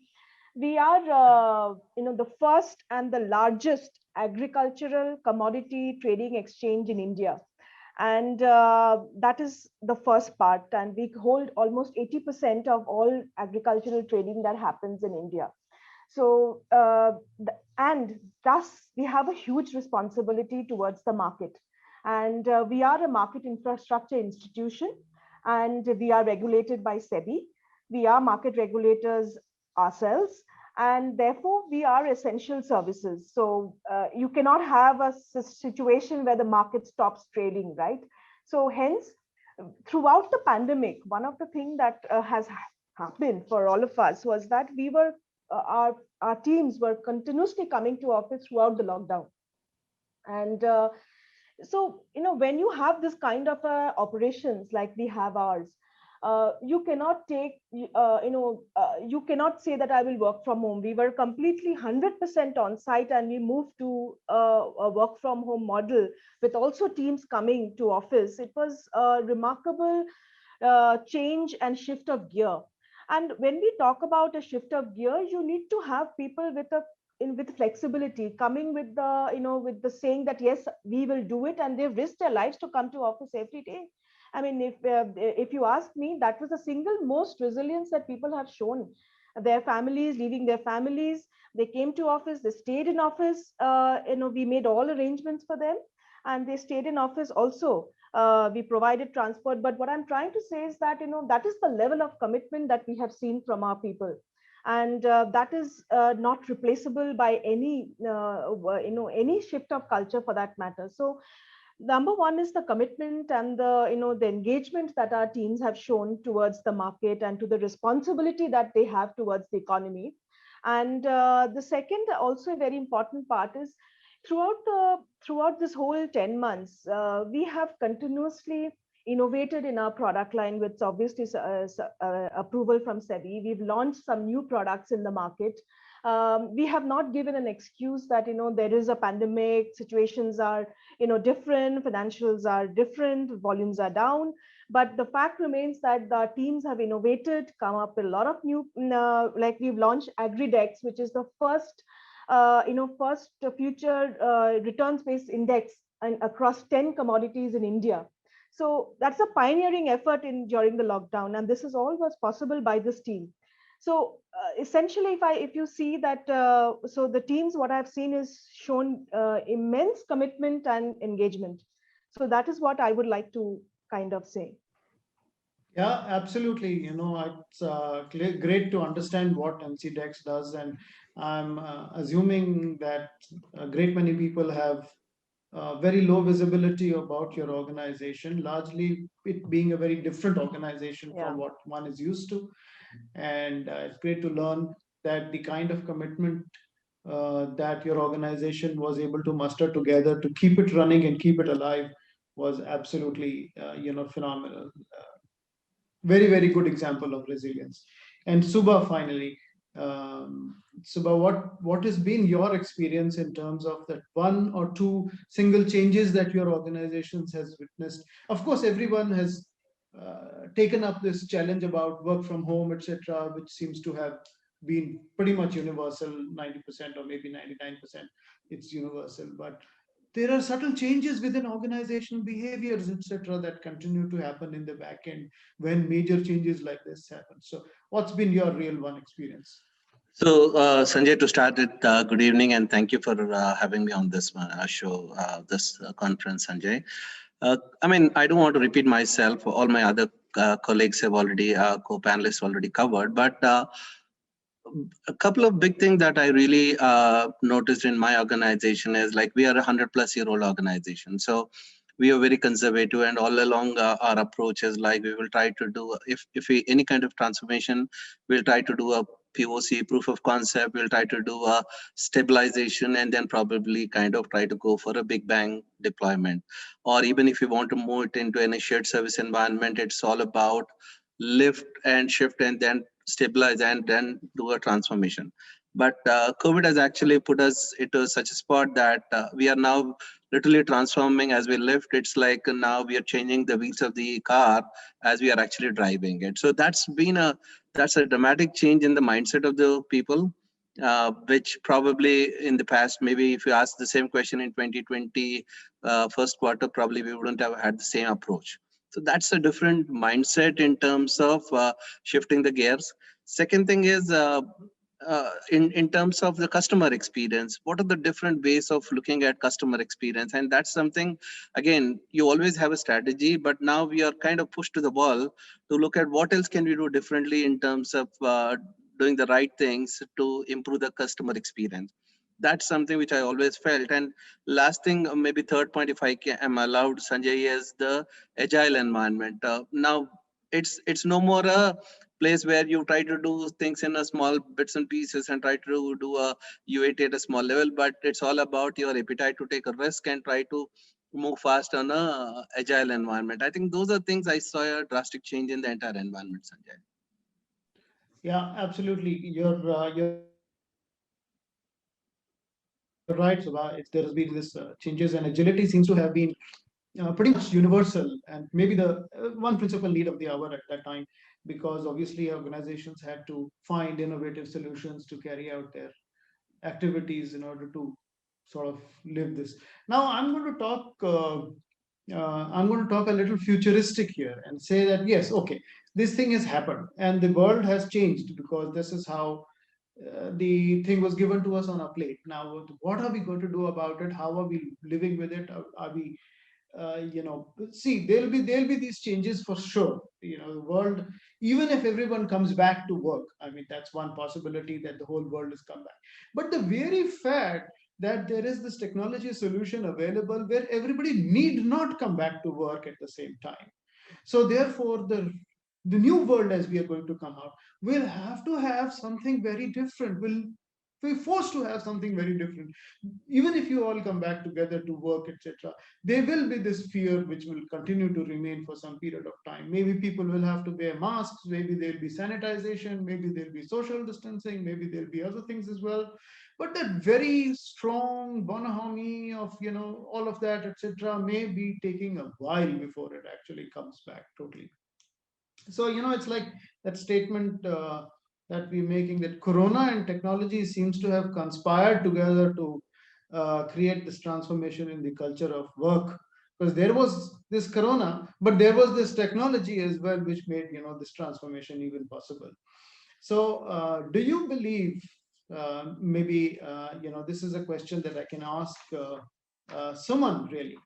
So, Suman, I'm just sort of directing a question to you. Sorry for throwing a curveball, but I'm just sort of asking this question to you. Do you believe as an individual that this new culture that we are seeing is actually just a start of a new work practice, so to say?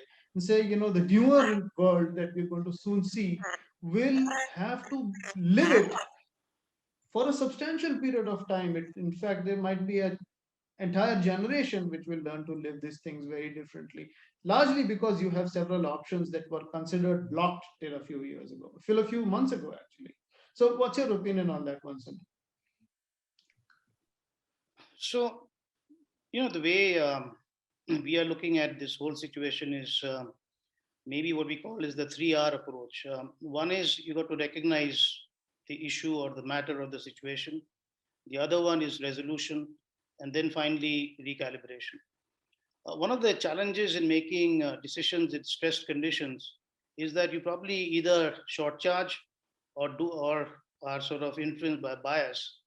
So while I think it's a given that the short term, what we have seen looks like the medium term normal, if not the long term normal and a permanent normal. We don't know. And that's probably a known unknown, I would say. Now, one of the things that we are thinking of is that when you look at any organization derives success, resilience and growth impulses really from the culture. And the biggest challenge that we have is that, yes, we can probably assume that yes, there'll be roles which are going to be remote. There would be some roles which are hybrid, but there'll be some roles which probably cannot be done remotely, and they have to be done from the office. But underlying all this and underpinning all this is that we are all a product of an organization culture which is compounded over decades, and that cannot be supplanted overnight. So yes, we are very sort of thoughtful about it, and this is where all the factors of now a clear example that I can give is that when we recognize one thing is the way leadership has stepped up and sort of showed compassion, showed judgment, showed maturity. The question is, how do you codify this for the long term? And should you even codify this for the long term? When you get into the into the next year or two, how do you segregate between leaders and the rest of the people down the organization hierarchy? Would you mandate that leaders come to office more frequently than the others? So a lot of questions which really are not answered, and these are those questions that have to be taken one by one. And if we start fitting solutions now, we probably might be short-charging ourselves for the future, because sometimes the challenge is that once you codify something, it's very difficult to retract it. So I think we'll still have a lot of working and tweaking to do in the next few months as to how this whole thing continues. Yeah, absolutely. I mean, there can be no standard answer right now, I think, in as far as what the new practices will look like, or how the new organizational design will look like, because uh, everything is still fitting into place, hopefully, and the pieces will come down and settle in a period of time before you can actually call this to be a new normal. Because you see, normal requires a certain continuity of time for it to classify as normal. Because if the new normal is continuous change, then obviously it's hardly a normal. It's like change. How you how, what would you classify as normal is going to be a little difficult for us to predict. But it is a question of readiness, because uh, preparedness is mostly everything. One of the big things that the pandemic has done is it has created a understanding that nothing should be taken for granted. One of the important things that we've always considered is, this the way the work will be done. This is the way the environment is, etc. Even if you look at things like BCP, all of it has gone out of the window, because the BCP was always location specific. But here was an opportunity where an incidents where almost everything was thrown to the winds. So it's a big issue. I think one of the things that we've seen is the role of leadership as well has changed drastically over time. So here's a question for Arun. Say if Arun can help me answer this one, please.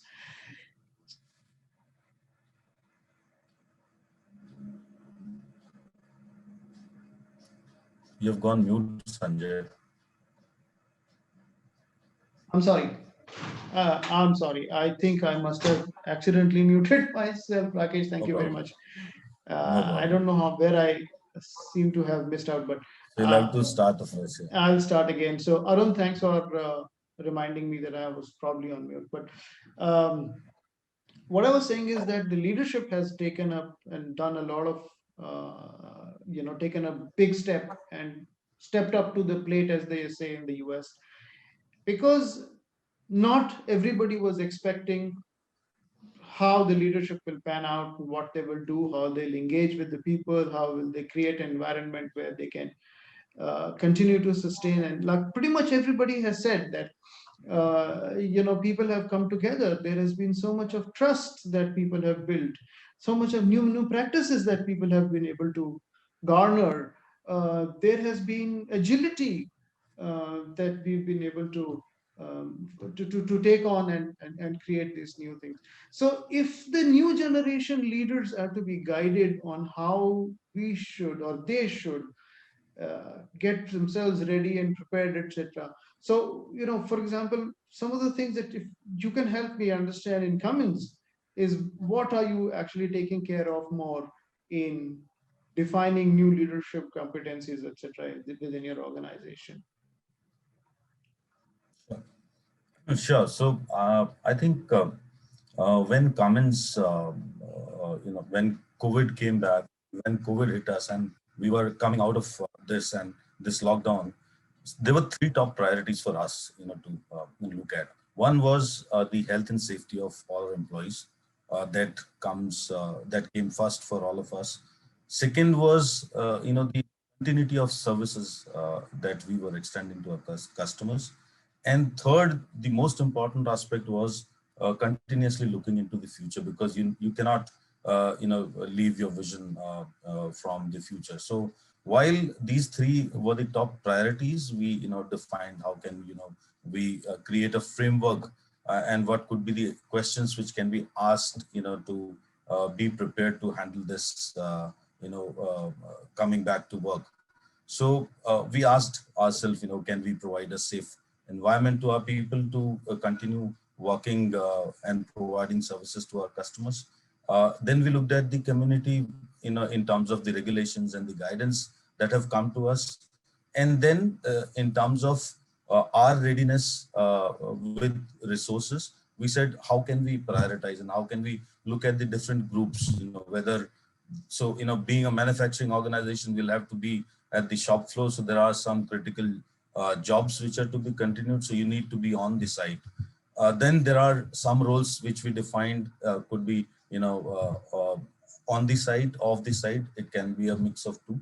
And then there are some roles, which can continuously remain remote. So that's the kind of, segregation of roles we did. So once we did that, the major, as you said, the major responsibility of a leader or a manager came into picture was to manage the balance between the work and the kind of environment that the individual is, the team members are working in the environment. So the important thing was the productivity, which is the expected outcome of each of the processes that managers are responsible for. At the same time, wellness of their people, that was also an important aspect. So how can we look at the balance between the two? So that was there. And then while we were doing that, the managers have been given awareness programs. So we have now opened a self-learning program for all our managers.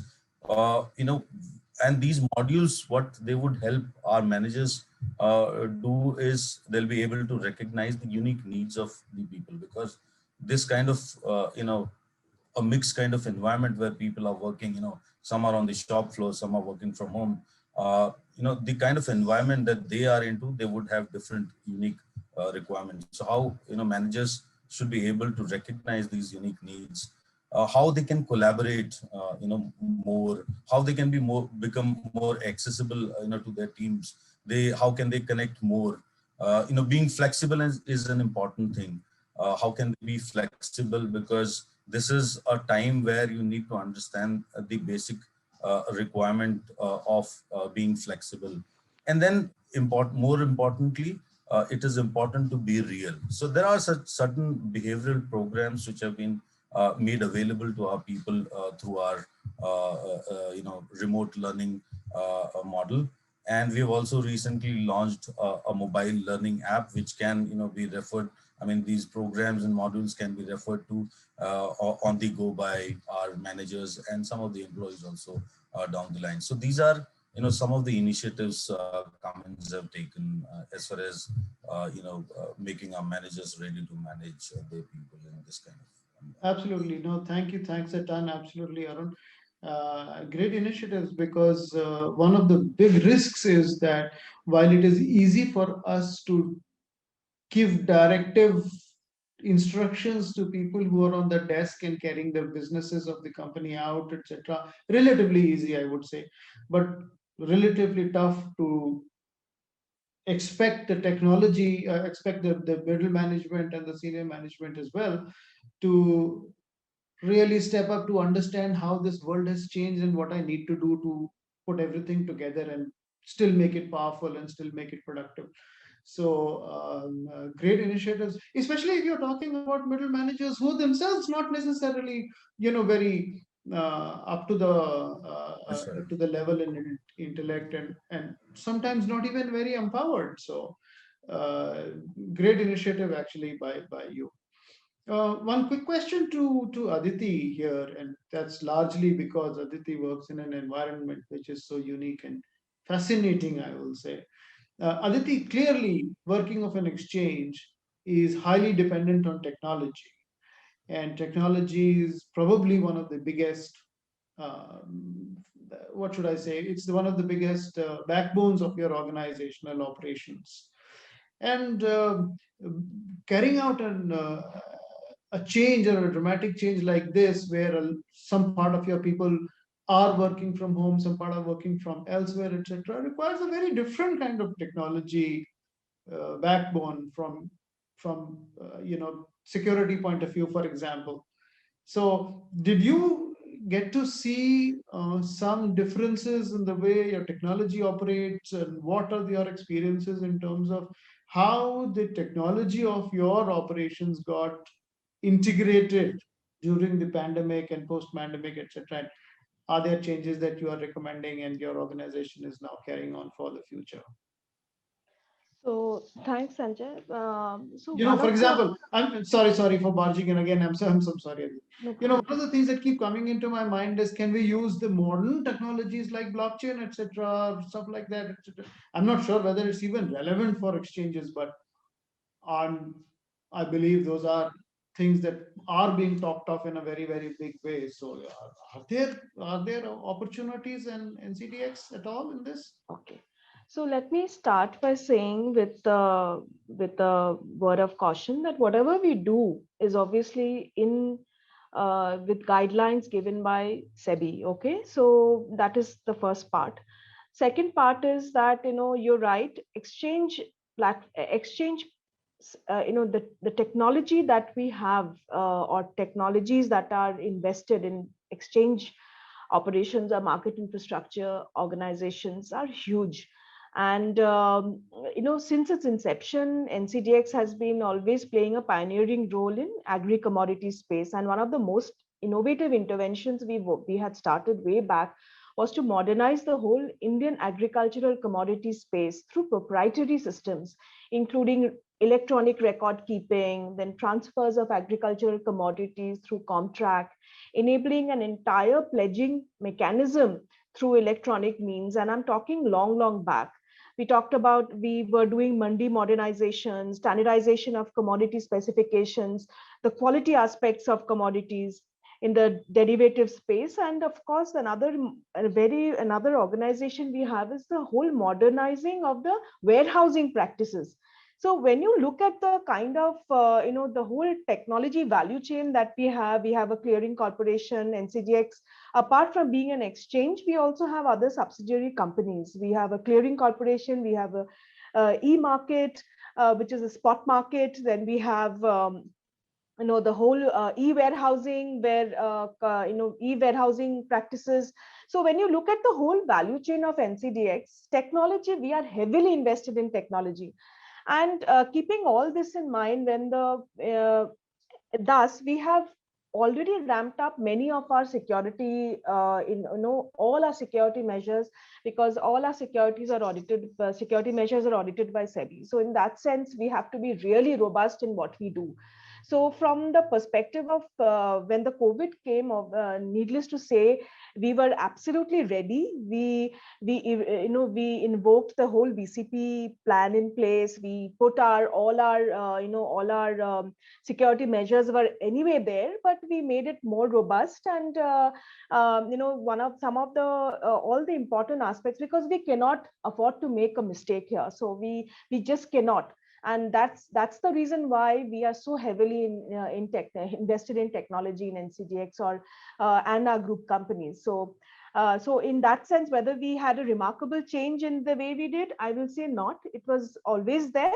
We just that we enhanced, we just made, ensured that, all the aspects of our information security standards, our policies, our procedures, our mechanisms were anyway in place, and we had just extended it to a work from home model.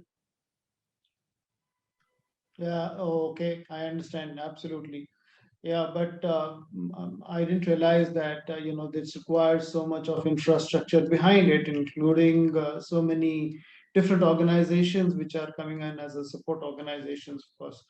But it's great to learn, and it's also great to learn how all of this has come together, even in times of this great, turbulence, really, which has upset the whole world.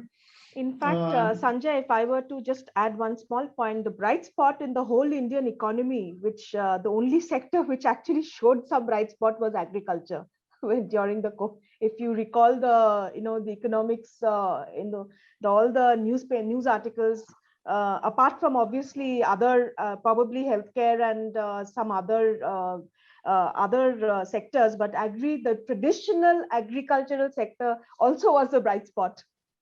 No, you're absolutely right. And one of the things that you continuously are reminded of is that when things seems to be falling all around you, it is best to actually fall back on the basics.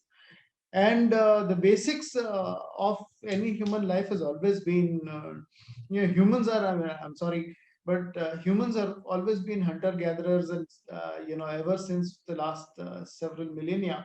And every time there is something which is upsetting, you always come back to the basics, and it is the basics which actually help you and save you and get you out of trouble. So absolutely in tandem with what you're saying about this. Now let me turn to Aparna here. And Aparna, you did talk about agility and trust, and one of the questions I'm going to ask you is about competencies and building this agility, trust. And we've spoken a lot about innovation even in the past session. There was so much about innovation, and organizations such as yours, which are highly again market driven. You have it's got a lot of engineering and newer products design, etc. So when we talk about more kind of innovation, which is service related innovations that we are now talking about, there is a very different set of competencies that are required for it to continue in the future. While there is innovation that happens regularly, new things keep coming up and new things keep getting experimented with. But if you want to develop them, one of the things that I keep wondering about is what is the competency that we need to infuse within the organization, especially with the managers and leaders. So do you have a view on that? Can you help me get some thinking around what should we do to improve that competency standard? Sure, that's a tough one, but I'll attempt it. I'm sure you can do it. Absolutely sure about it. Yeah, a little bit about Bayer first before I get into the question. So Bayer has 3 divisions. So we have the pharma, which primarily deals with cardiovascular and oncology. We have a consumer health division, which is on nutrition. And then we have the crop science, which is seeds, crop protection, and environmental science. So very relevant in today's world. Our vision is health for all and hunger for none. And our purpose is science for a better life. So innovation in each of these divisions look very different from an innovation in shared services, right? Innovation in R&D in agriculture, where the pipeline could be 10 to 15 years, for example, and goes through a lot of regulatory and legal hurdles, whereas an innovation in shared services could look very, very different. I think on a daily basis, there are these opportunities we have, right? What is innovation? It is a new way of doing things that results in a different output. So you can have a chair that is in red, and then you can have different colors, you can have different designs, you can have a chair that also serves as a table. Combined, you can have an inbuilt massage component in it. You could have a footrest combined with it. So there are various ways of looking at everything in our life. In terms of competencies, I'm going to go back to the basics, right? So what is the core values you want in the organization? And we believe in 4, which is leadership, integrity, flexibility, and efficiency. So the innovation piece comes in pretty much in your flexibility and efficiency piece. So we have an innovation coach in the organization whose prime responsibility is to trigger new ways of thinking. And in fact, I can explain one of the sessions that we had last year, where it was getting people together, get them to start thinking, challenge and trigger them. You can throw different challenges, small challenges, and see what output you come, and output will be generated, and it can sometimes really surprise you. Plus, we have these competencies driven from the top. For example, there's a digital boot camp that is driven right from the top to all the leaders, and then all the team members and experts as well, where you look at different case studies and businesses that have done things differently with digital or even without technology. So we're trying to get people to start looking at it differently. We've started measuring how many ideas. That may not be the best metric, but just to start with, how many ideas come in? What is the impact of these ideas? Can we help people with Six Sigma training? And when an idea comes in, can that person have a coach to bring it to completion? But this is something very critical today, and will continue to be one of the things that we're going to focus on in the future as well. Yeah, absolutely, Aparna. That's true, and you seem to be, obviously having a fair standard program, fairly a good grip on how innovation is to be handled. So the two parts of innovation that I continue to struggle with is that innovation isn't the same thing as invention, but it certainly means different. And the other thing is uncontrolled innovation, etc. So how does one control stuff like that, and how does one channelize it is important. Before I go into Subha's program, I'm politely reminded by the host that there are a few questions that have popped up in the Q&A section, and a couple of them are probably directed to the panelists. So if you want to just take a quick side view on the Q&A and see if there are questions that are directed to you, and you can help respond directly to the questionnaire. And you can also answer to everyone, becomes an open answer and no open question. So while you're doing that, Sobha, one question to you finally is about timelines. And saying, in the opening, I said that short term, long term, etc., seems to have merged a bit. Do you see this in your organization? Do you see, for instance, that not really a lot of conversation is happening on what are we going to do in the long run? It seems to be more here, now, today, or this metric, or this one little thing, which seems to be having more importance than what I'm going to be doing 2 years, 3 years, 5 years from now. So Subha, your opinion about this one?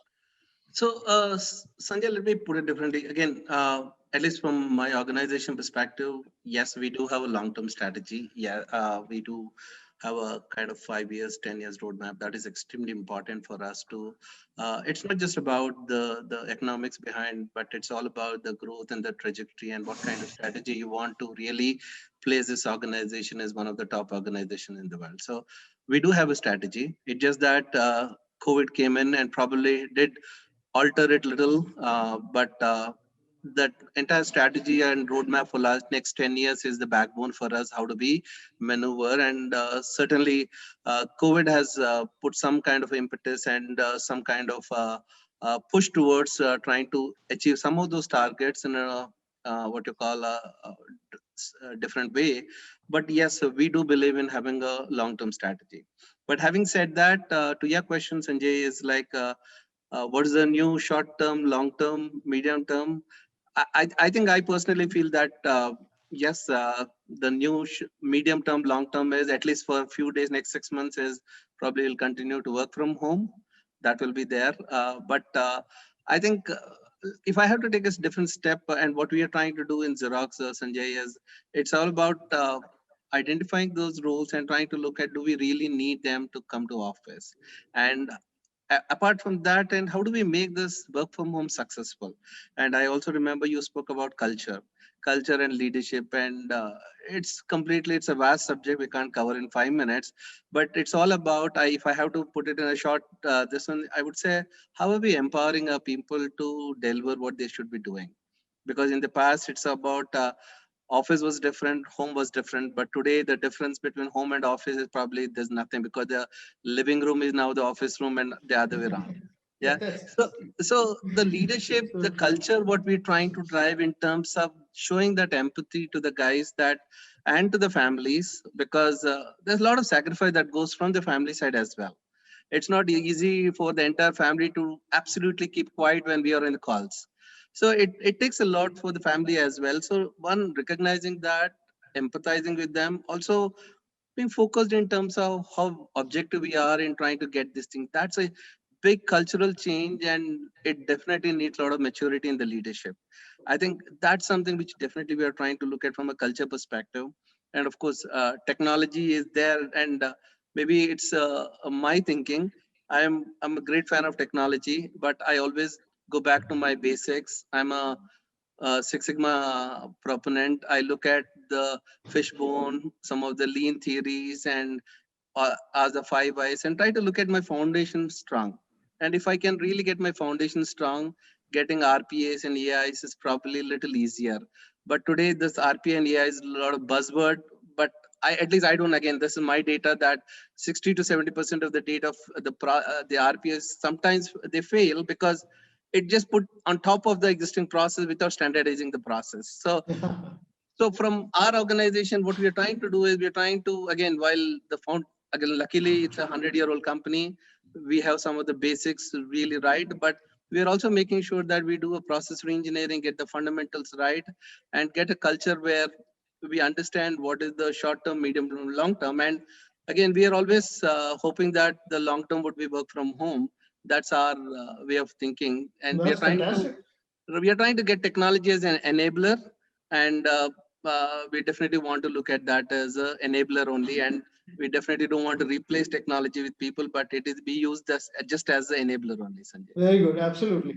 And I think it's a very bold statement to make in saying that long term you want people to work from home, etc. And think half the people in the country are going to be talking about how they can get everybody back into the organization. So thanks very much. I wish we had a lot of time, but before we go, I do want to take the poll. And can I request all the delegates, including the panelists, etc., to quickly read the poll? And may I ask the host to put up the poll, please? Because that, I think, is a very relevant question. So the poll is, what is the significant impact, the one most significant impact in the rapidly changing cultural environment, especially after the lockdown? One most significant impact of the cultural change environment. I think all of them are right. They should all be ticked. But I'm basically trying to look at this one thing, saying, kya hai? What is the most significant? I'm going to vote as well. So I'm hoping everyone's doing it. So I have an opinion. However, I'm not going to impose mine on anybody's. So Sanjay, one should give an option of select all also, Sanjay. Yeah, true. Select all. I wish I could have the cake and the ice cream together, but I don't think my wife is going to allow that. So she's going to say only one for a day. Host, can you put up the replies if they are compiled, please? Let's see what the world is saying. All right, so 50% of the entire pollsters, everybody who was polled, are saying that there's a meteoric increase in the need to build employee trust, flexibility, and independence. Amazing. And the next lot is about a quarter who are saying overnight shift in the people engagement strategies of the organization. Amazing. And 10% each to automatic enrichment and acceptance of high tech-based solutions. And focus on the here and now. This is also one of the things that I keep hearing. Focus on the here and now. We don't know what the future is going to be, etc. And a few were talking about a shift in the role of the middle management. And this one is, of course, very great. The last one is personally my favorite. A realization that excellence can become the worst enemy of good enough. But not many people seem to agree with me. However, I am personally of the opinion that, sometimes good enough is good enough, and you keep following and pursuing excellence, and you lose the opportunity of good enough in order to pursue some excellent dream. So that sometimes happens. So I'm a great follower of that too. But clearly, trust, absolutely, one of the biggest things that we've seen, and a lot of people have talked about it. It's the primary mover of this environment in the new look. So with that, I'd like to thank everybody on the panel. All the panelists will continue to remain on the program, but the host will change the status of the panel. And I know that it's been slightly rushed kind of a program, but Rakesh gave me just about an hour, and we had 5 panelists and very, very important topic to talk about. Maybe we will get together and explore a few of these aspects in depth in the future. And I'm very sorry I was unable to give so much of justice. I myself wanted to continue to have more conversation, but it was obviously not possible in the environment that we were working in. So at this stage, thank you everybody, and also thanks to the delegate. And I'm going to hand over the control back to Rakesh, and hope to see you all very soon in the future, and have a great rest of the evening. Thank you very much. Thank you, Sanjay. Thank you, Sanjay.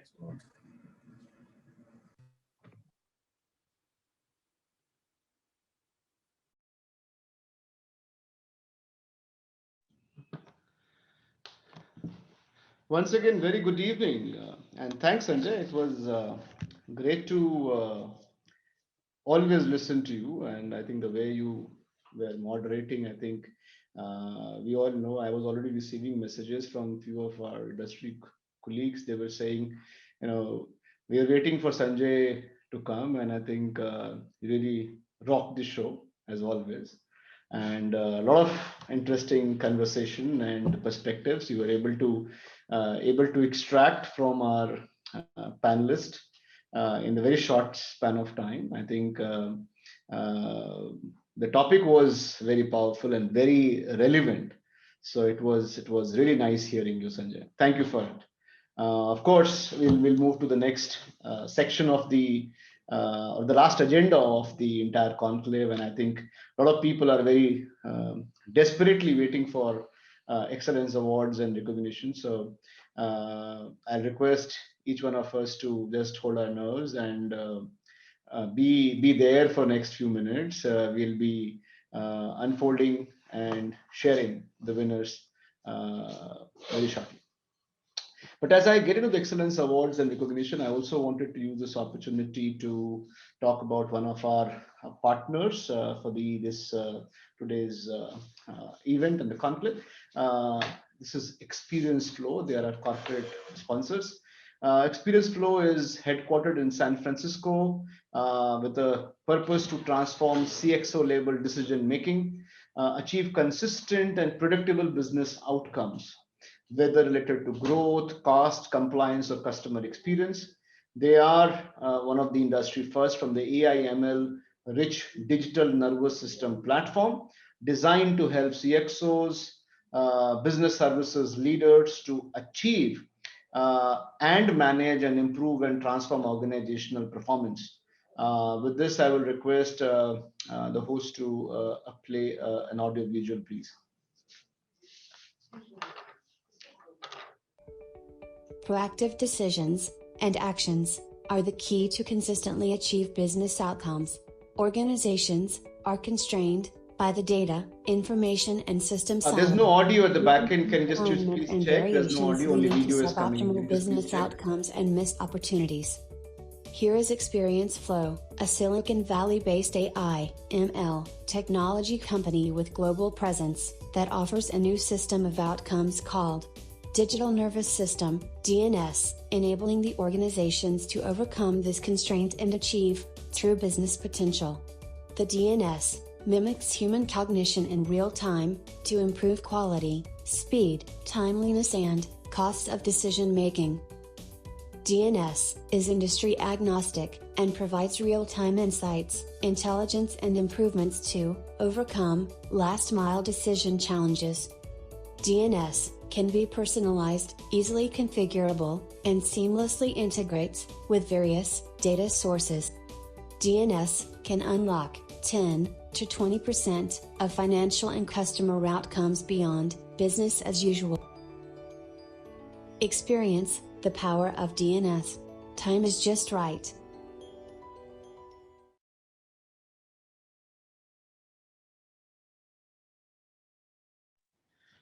That was nice to know about this DNS and the experience flow, and I'm sure there'll be merit for organizations to explore services from experience flow. With this, we move to the, as we said, the last agenda of the conclave, the Excellence Awards and Recognition. And as we were talking yesterday, and many of you were, I'm sure, part of that session yesterday evening, we were talking about the kind of process which we followed for shortlisting the winners. There are various categories. We looked at of course, the application, the metrics around it, the information which was furnished to us. And there are sometimes the information furnished in different categories. We looked at multiple, views on it. And then, of course, the jury panel had a lot of questions and clarifications to seek. We reached out to few of the organizations where there was the next level of clarification which was required to be received, and it was fed back to the entire process to identify the winners. So here we go. I will request the host can put the categories and the winners. We'll just keep moving on. So there's the first category. I think we completed yesterday the category 1 of the delivering business excellence in India and international servicing. I think today it's starting with delivering business impact through effective digital transformation India. And I'll request if you can go with the winners, please. Bharti Airtel Center of Excellence. Congratulations, Airtel Center of Excellence.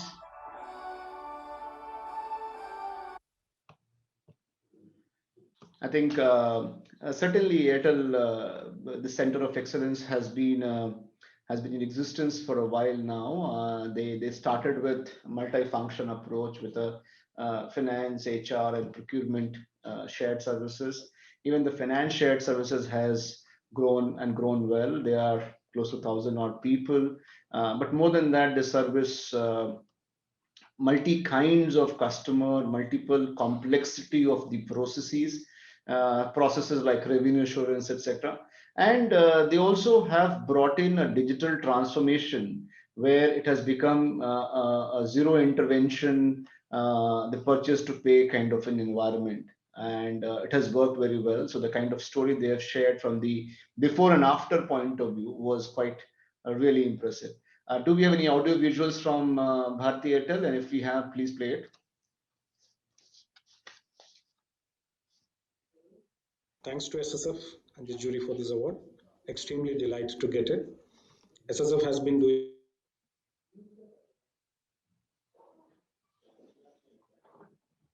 great and work together.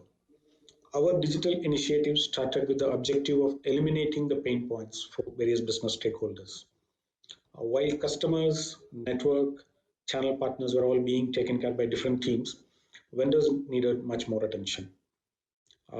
Taking the VOC of the vendors, transparency, availability of information on payments, any other deductions in a timely manner was one of the biggest points which vendors raised.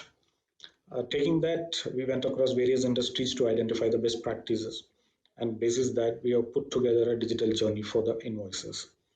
It's a portal where digital invoices can be submitted, the stages of the invoices, where they are, when they will get paid, how much was paid, what is the tax amount, what is the UTR numbers, all those things are available in a click of a button in the vendor, to the vendor in their logins.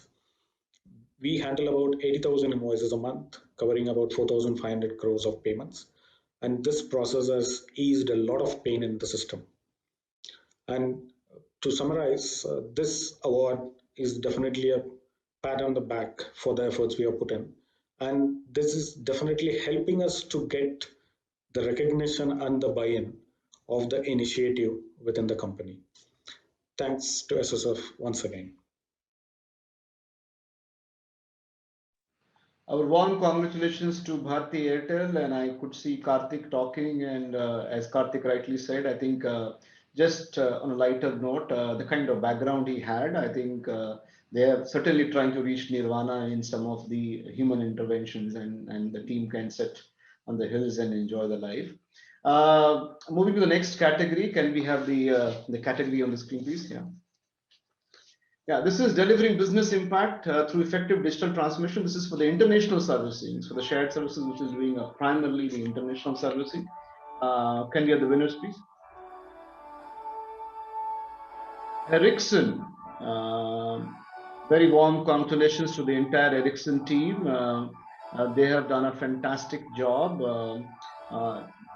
This is about the HR shared services, what they have, and they have really done some fantastic work in terms of the kind of data analytics they have done, moving from a kind of solution to a new solution, and so on and so forth, looking at Tableau and so on and so forth.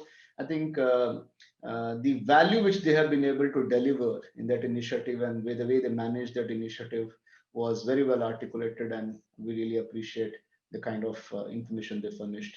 Do we have any audio visual for Ericsson?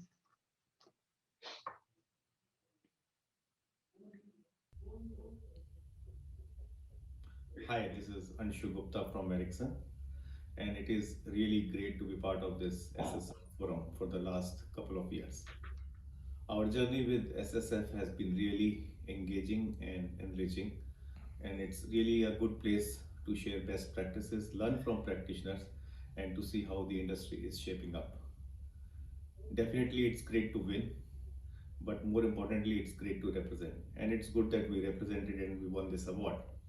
And the whole intent about putting this nomination was for us to share our best practices in terms of our digital transformation. And for us, the digital transformation was not about the end result. It was about what are the practices and the processes which we were put in place to reach this success.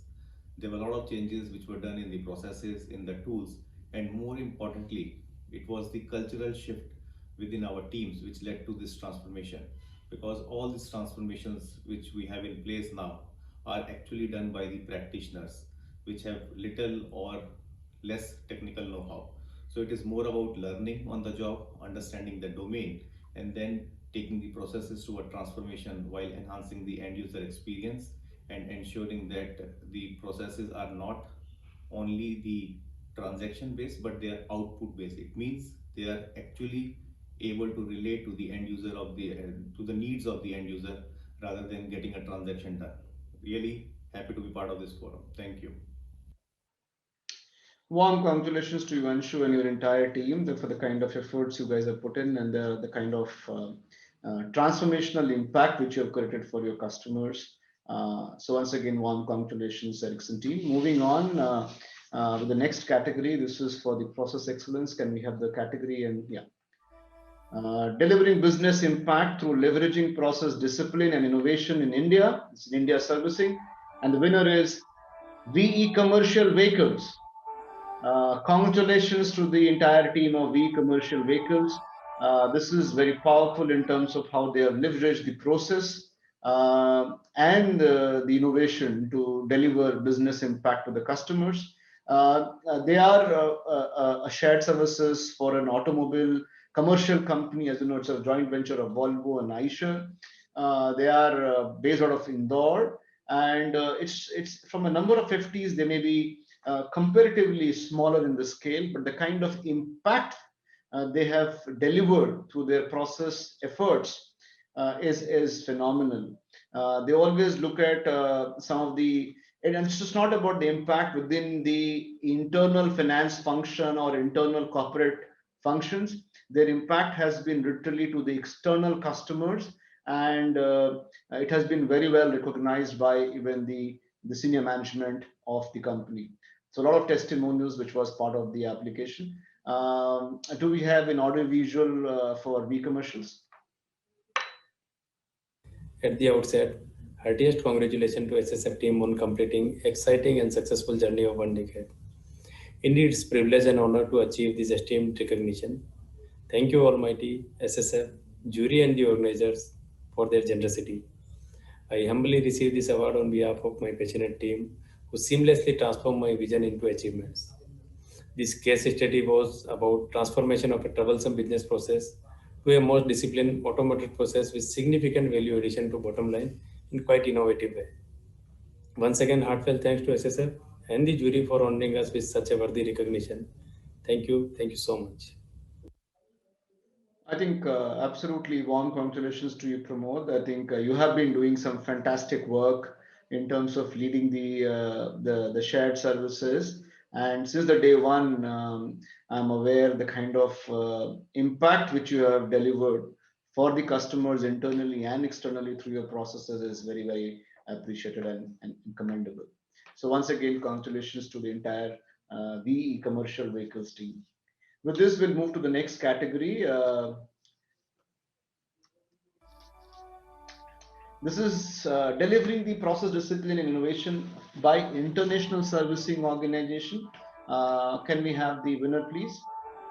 It is Unilever Industries. No surprises. Warm congratulations, Unilever team. I think in the last 10 years, I don't remember when you have not won an excellence award. You have been always one of the pioneers and always set the benchmark very high in terms of the kind of work you guys deliver.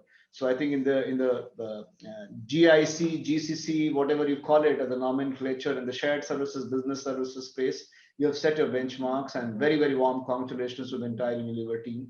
The kind of project, I think, it was called, if I spell it correctly, Aurora, and the kind of impact it brought in. I think there was a video from a YouTube as well, which was shared along with an application, and the kind of stakeholder engagement they deliver through some of these initiatives is certainly an opportunity for many other peer organizations to learn. It is just not about delivering the project, but the stakeholder experience which they live through some of this process initiative is phenomenal and great to learn.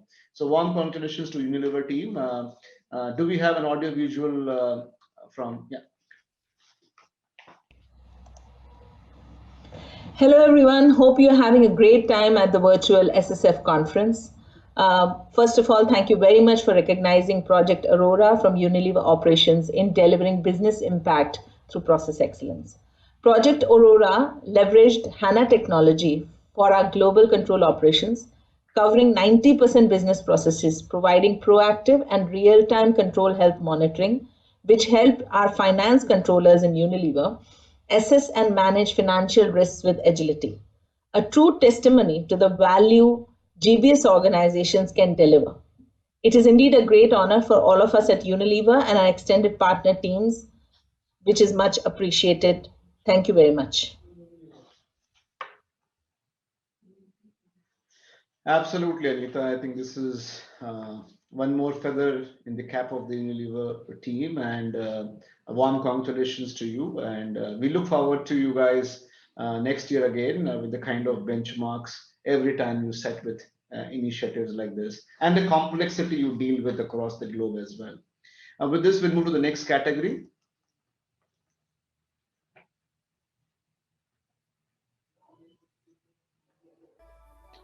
Yes, this is for the delivering business impact through innovative people practices. And the winner is Monsanto Holdings, Bayer. Very warm congratulations to this team. And I think there are some leaders which must be complimented for the kind of passion they bring into the work the organizations do. They have a fantastic story about inclusion and looking at multiple dimensions of inclusions. And they passionately do it and they believe into it and the kind of work. It's not about having a 10,000 people organization and talking about 20 people into it. It's about a size of an organization where a specific size is focused on inclusion as a strategy, as a passion, as a focus, which was very, very powerful. And that is also paid in terms of people remaining together as a family, remaining as a flock together, and compliments to the Monsanto and a Bayer team, as they are called Bayer now. They're called them. So warm congratulations to you. Do we have an audio visual? Yes, please. Wow. Thank you, SSF, for this recognition on delivering business impact through innovative people practices. It means a lot coming from you because it's a community of business services practitioners and it makes it all the more special and validates all the good work we're doing.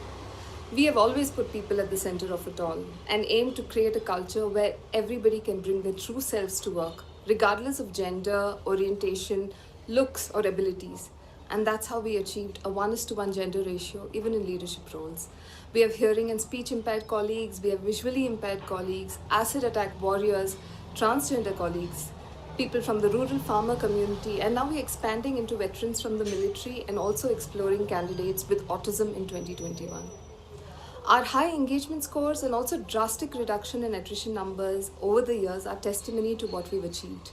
We're able to connect with diverse stakeholders across the globe better thanks to the diversity in our teams. And it's also led to a very open and transparent environment where people can be themselves and be truly cared for. We've supported our colleagues through the pandemic by shipping laptops, chairs, footrests. We've helped with allowances for data and also for setting up furniture for home office, mental and physical wellness programs, seminars and classes as well, while ensuring increased touch points and engagements through vlogs, virtual talent shows, chai sessions, and our special transversal groups, where colleagues drive everything, right from town halls, communication, safety, fun at work, charity events, and it's truly by the people, for the people, and of the people.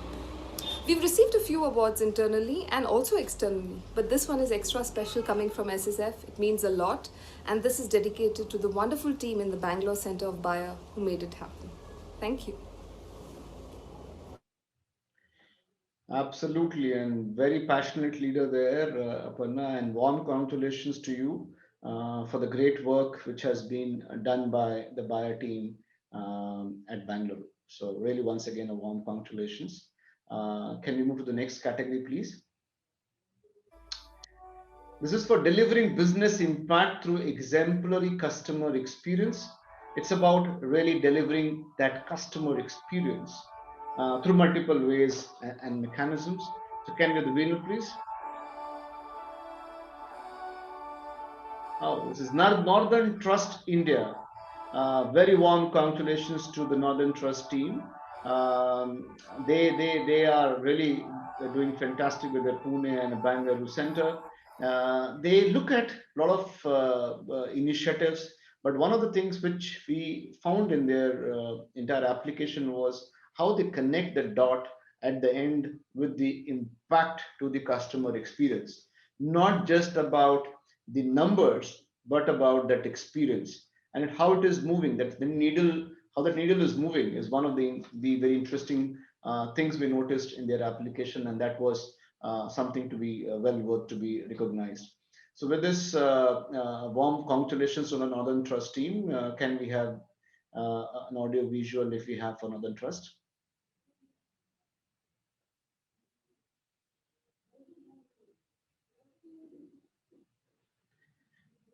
Okay. Seems there's no video from Northern Trust. Can we move to the next category?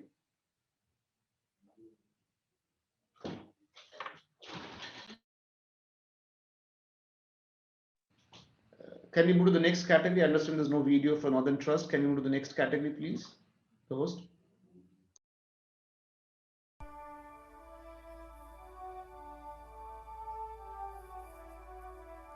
Yeah, this is for delivering business impact for a client by an outsourcing service provider. This is what we call a category 3.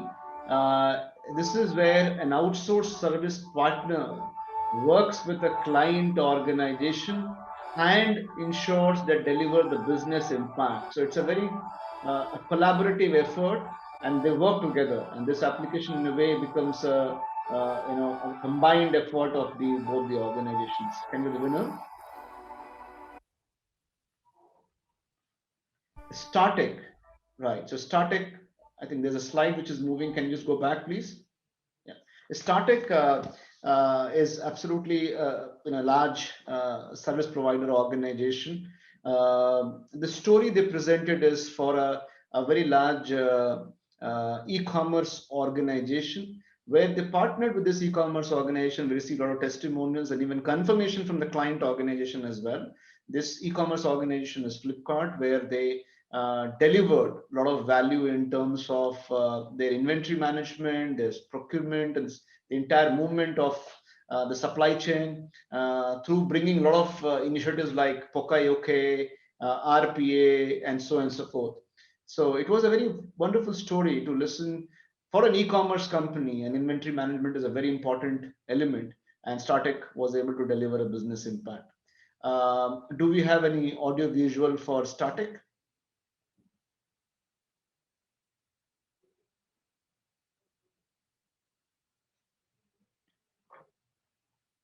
Hi, this is Gopal from Startek.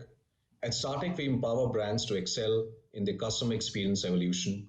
Building an integrated and collaborative solution has helped us innovate at speed and enable business transformation for our clients. We are honored to be recognized by the Shared Services Forum as a partner of choice for CX-based solutions. This recognition strengthens our ability to leverage the partner ecosystem and provide world-class services to our clients. We are committed towards providing an exceptional customer experience for clients, expediting their data to decisions journey. New age e-commerce sector is a driving segment for ITS and ITS companies, and we take pride in crafting out compelling solutions to support business resilience and excellence to help them transform and improve customer lifecycle value. Thank you.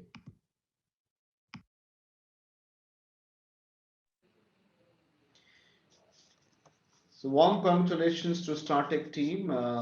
Very nice to know the kind of story they shared from the Flipkart. Warm congratulations to Gopal and the team who really worked in terms of enabling this partnership with your client.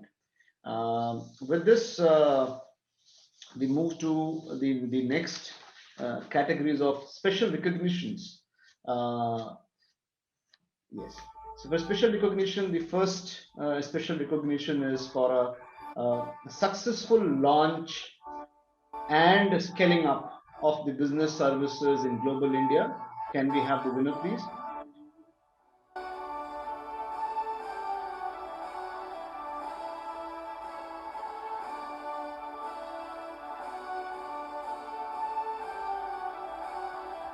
State Street Corporate Services.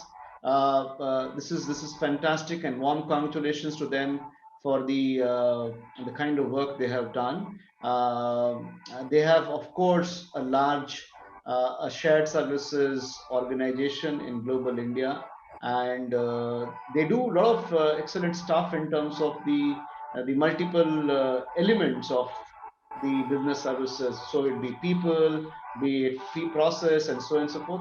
Can we have a audio visual if we have?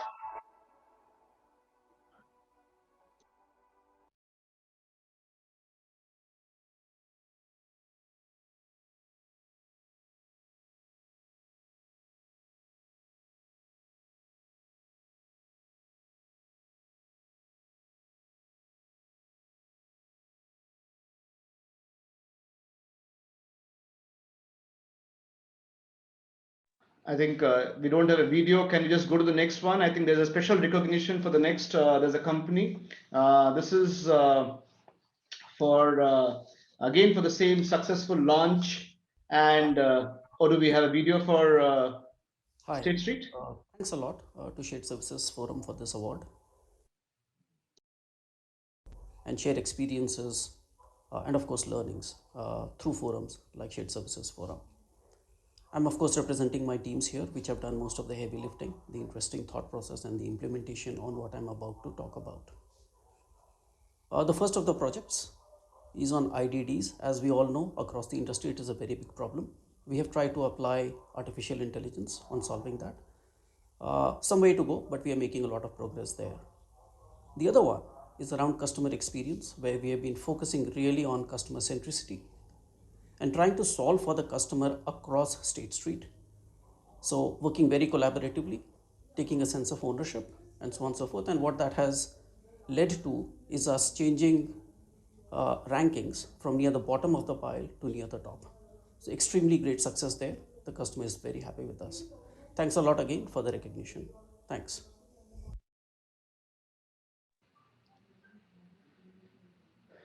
Warm congratulations to the State Street for the kind of work they're delivering and doing, and I think they certainly have very effectively implemented their business services. We could see in multiple areas they have a very strong abilities. I think we do recognize that it's for a kind of an organization in a banking financial space. It becomes very difficult sometimes to even share some of the information, presenting it so easily. But I think it was nice to receive some of the information, and a warm congratulations to the State Street team and Jitendra. Moving to the last recognition. This is again a special recognition for the successful launch and scaling up and effective implementation of business services in global India. This is to, can we have the name? Yeah, this is to Telstra Global Solutions. Telstra is, of course, they started their shared services or business services about a year and a half back. And I think in the 2020, the way they have, even that at the time of pandemic, the way they have built it, the way they have grown it is really commendable. It is absolutely phenomenal, and we the kind of size they have reached, they're about some 1,400 people and multi-functions again. So warm congratulations to Telstra team. If we have any audio visuals, can you just play it, please?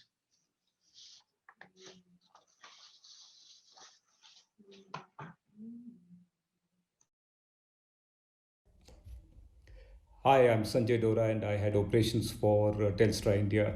And I'm truly delighted and honored to receive this recognition on behalf of my team in Telstra India.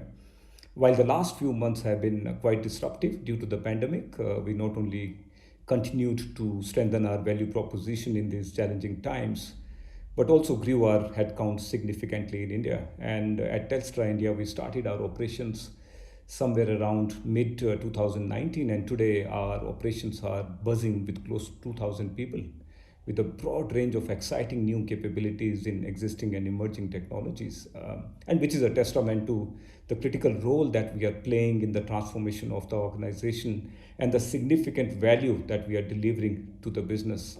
And a big thanks to the Shared Services Forum for this recognition, and more importantly, having this wonderful platform that is bringing all of us together, enabling thought leadership, enabling peer-to-peer learning, and helping us all to transform our businesses.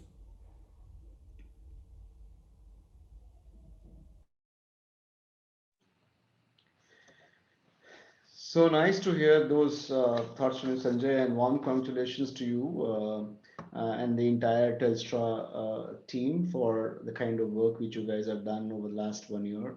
And I'm sure you'll be maturing it very fast and coming back next year with a different application for different areas, maybe holistically or a specific vertical.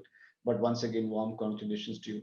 This is fantastic experience to go through a lot of these applications ourselves, a lot of learning for us as well, listening to the various leaders as part of this application process.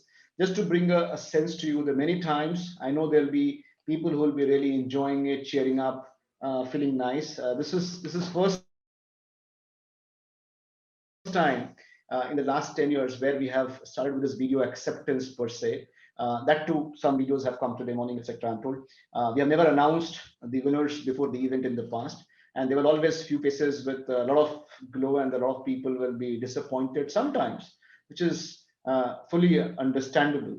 And similarly, I think I know there are a lot of people who were expecting it, maybe feeling a little disappointed. Let me say, it was nothing like you were not there. It was just it's a competitive applications. We look at it sometime. There are specific parameters which we have for the categories. We look at multiple applications and then start scoring it. The jury starts asking questions. They start reviewing the information, and sometimes we seek clarification, sometimes we don't get clarifications. So we also rely on this. We get information through some other sources, etc. So it's not any reflection to any organization on being good or bad in terms of the delivery to the customer. Of course, it's an encouragement, and as we said, it's a recognition for the kind of great work some of you are doing. So heartiest congratulations to all the winner, and good luck to all the people who can try next time. With this, we have come to the almost the end of the day. I just wanted to quickly summarize and share a few things. We have last 2 days spent a lot of time in terms of looking at defining this achieving escape velocity, the words like turbulence. I think how to use this turbulence, how to look at disruption and usual as the business as usual. Some great tips we learned from Dr. Adi today in terms of lifestyle. We talked about tectonic shift. There was an interesting comment. Sanjay talked about the conspiracy of Corona and technology. I think that needs to be further, dived into in terms of what next. And we talked about the coexistence of human and new age solutions and how the balance is going to be very important and how that needs to continue. I think even the disruption we talked about, this is just not about the remote working. Remote working is one of the element anywhere operations, but the disruption and usual or escape velocity is much larger than this remote working. And that is where we encourage all of you to go back and spend more time. We'll come out with our own journal with some content around it to share how to look at the escape velocity with some practical insights and the tips which you can always take it back to your organization. So we certainly will going to come back in our next journal on that. With this, I also wanted to announce a specific thing. I think keeping with our objective of curate and create multiple avenues for business services practitioners to come together with the purpose to exchange best practices and share knowledge, SSF is in partnership with CIMA, Chartered Institute of Management Accountants, will be announcing its first ever shared services challenge in the coming weeks. Stay tuned in, and Team SSF will reach out to you with the details of the challenge very soon. So to the SSF and CIMA, which is hosting it together, this is called Shared Services Challenge. The details of that will be shared very soon, and we look forward many of you really taking this challenge and winning this challenge very soon. With this, I just reached the last few minutes to talk about and a time for me to extend my word of thanks to a lot of people who have worked to make this 2 days event successful. The entire organizing team which has worked on it is phenomenal job. I think in this virtual environment, struggling sometimes being together where we have been used to work all together in an office. We're trying to do a lot of things virtually. We are not in a environment when I'm talking with you, I can't even see you, right? Where we have been so used to be spending time together, network, shake hands, etc. But still, to make it really work, it's fantastic. So all the organizing team members, All our partners, our value as a knowledge partner, which worked in terms of the content and in the theme. UST Global for being a principal sponsor, really encouraging us. SEMA as a corporate sponsor and working with us in terms of curating and also continuing to partner with us for the next challenge. Experience Flow. Experience Flow is for being a corporate sponsor. Muniver Technologies as our technology partner. I would also take the opportunity to thank all the speakers for the fantastic the content they were able to share. They were able to be so contemporary. They were able to encourage people to think and share perspectives to really build that connect of the topic and the theme and perspectives and context. I think it was very interesting to hear the perspectives. All of you who joined in yesterday and today, all our delegates, all our participants, a warm thank you to you for your time. I know it's very difficult to find time and being in front of the screen, listening to things, and there will be also the work which is happening. So it is wonderful to have all of you here. I would take this opportunity to even thank the jury panel, the jury chairman, Mr. V.V. Ranganathan, who was there yesterday evening, the other two jury members, Mr. Ram Sundar, Mr. T. Chandrasekhar, for the kind of guidance and the process rigor they bring in to this Excellence Awards and recognition.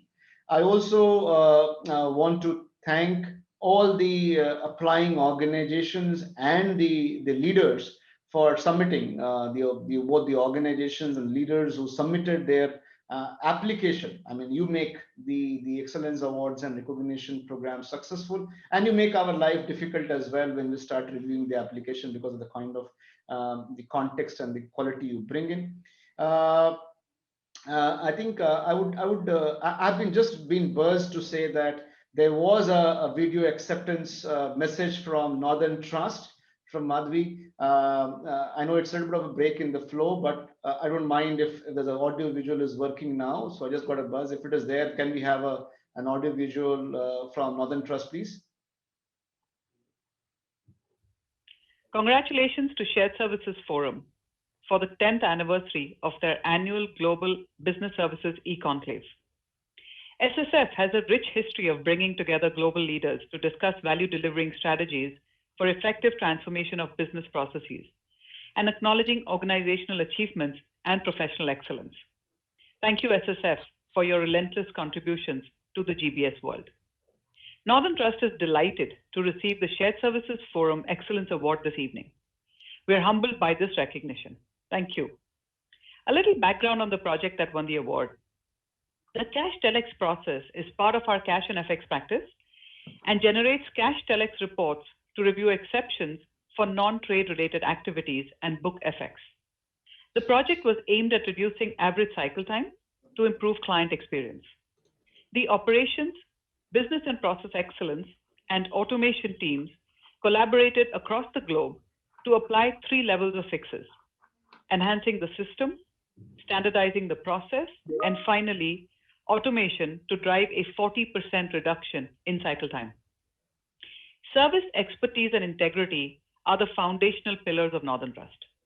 We're constantly reviewing better ways of executing our business processes to improve client service, and this award is a testament to our continuous improvement philosophy and disciplined approach to operational excellence. Thanks again to SSF for this recognition, and a big shout out to all the Northern Trust partners across the globe for the incredible work on this project. Thank you.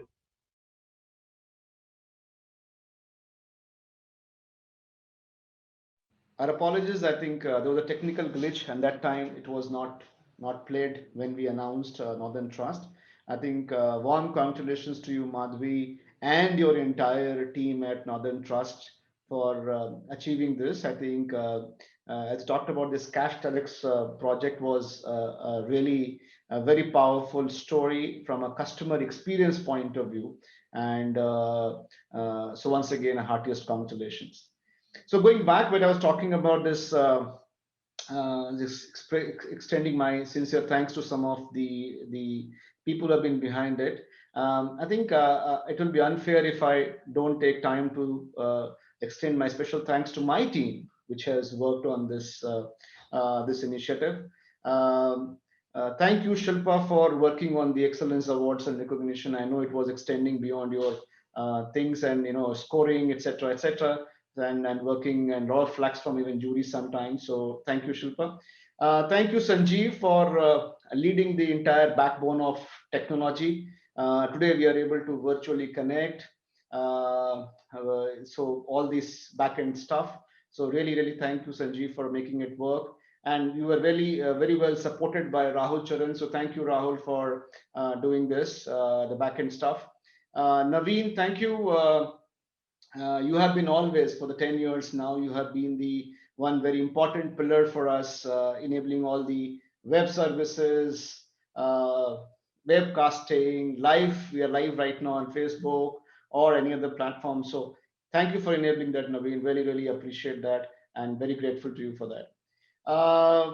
It will be not, the story will not be complete if I don't take this opportunity to extend my very sincere thanks and compliments for whatever the way we have pulled this thing, this initiative together. Pallavi, warm congratulations to you for spearheading heading this entire initiative, keeping us on the toes, if I can say, not letting us go beyond whatever we are supposed to do, making sure all coordination, all follow up, many times pushing us as well, because the entire governing council members are, of course, busy with many things happening and so on and so forth. So keeping us honest and on track.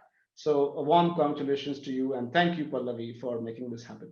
So with this, it comes to the end, as all show needs to come to an end. It was really, really nice to be with you all for the last 2 days, and thank you, all of you, for joining in, encouraging us. We look forward to your feedback, suggestions, so that we can work hard as a team together and build it together. As I always say, this is a forum by the practitioners, for the practitioners, of the practitioners. So we are not an event organization, as you know. We like you to contribute, participate as much as you can, either in the knowledge articles, in the awards, in other areas. Feel free to reach out to us, give us a shout anytime. So thank you once again, and all the best to all of you in your lives. And take care and stay safe. Bye-bye.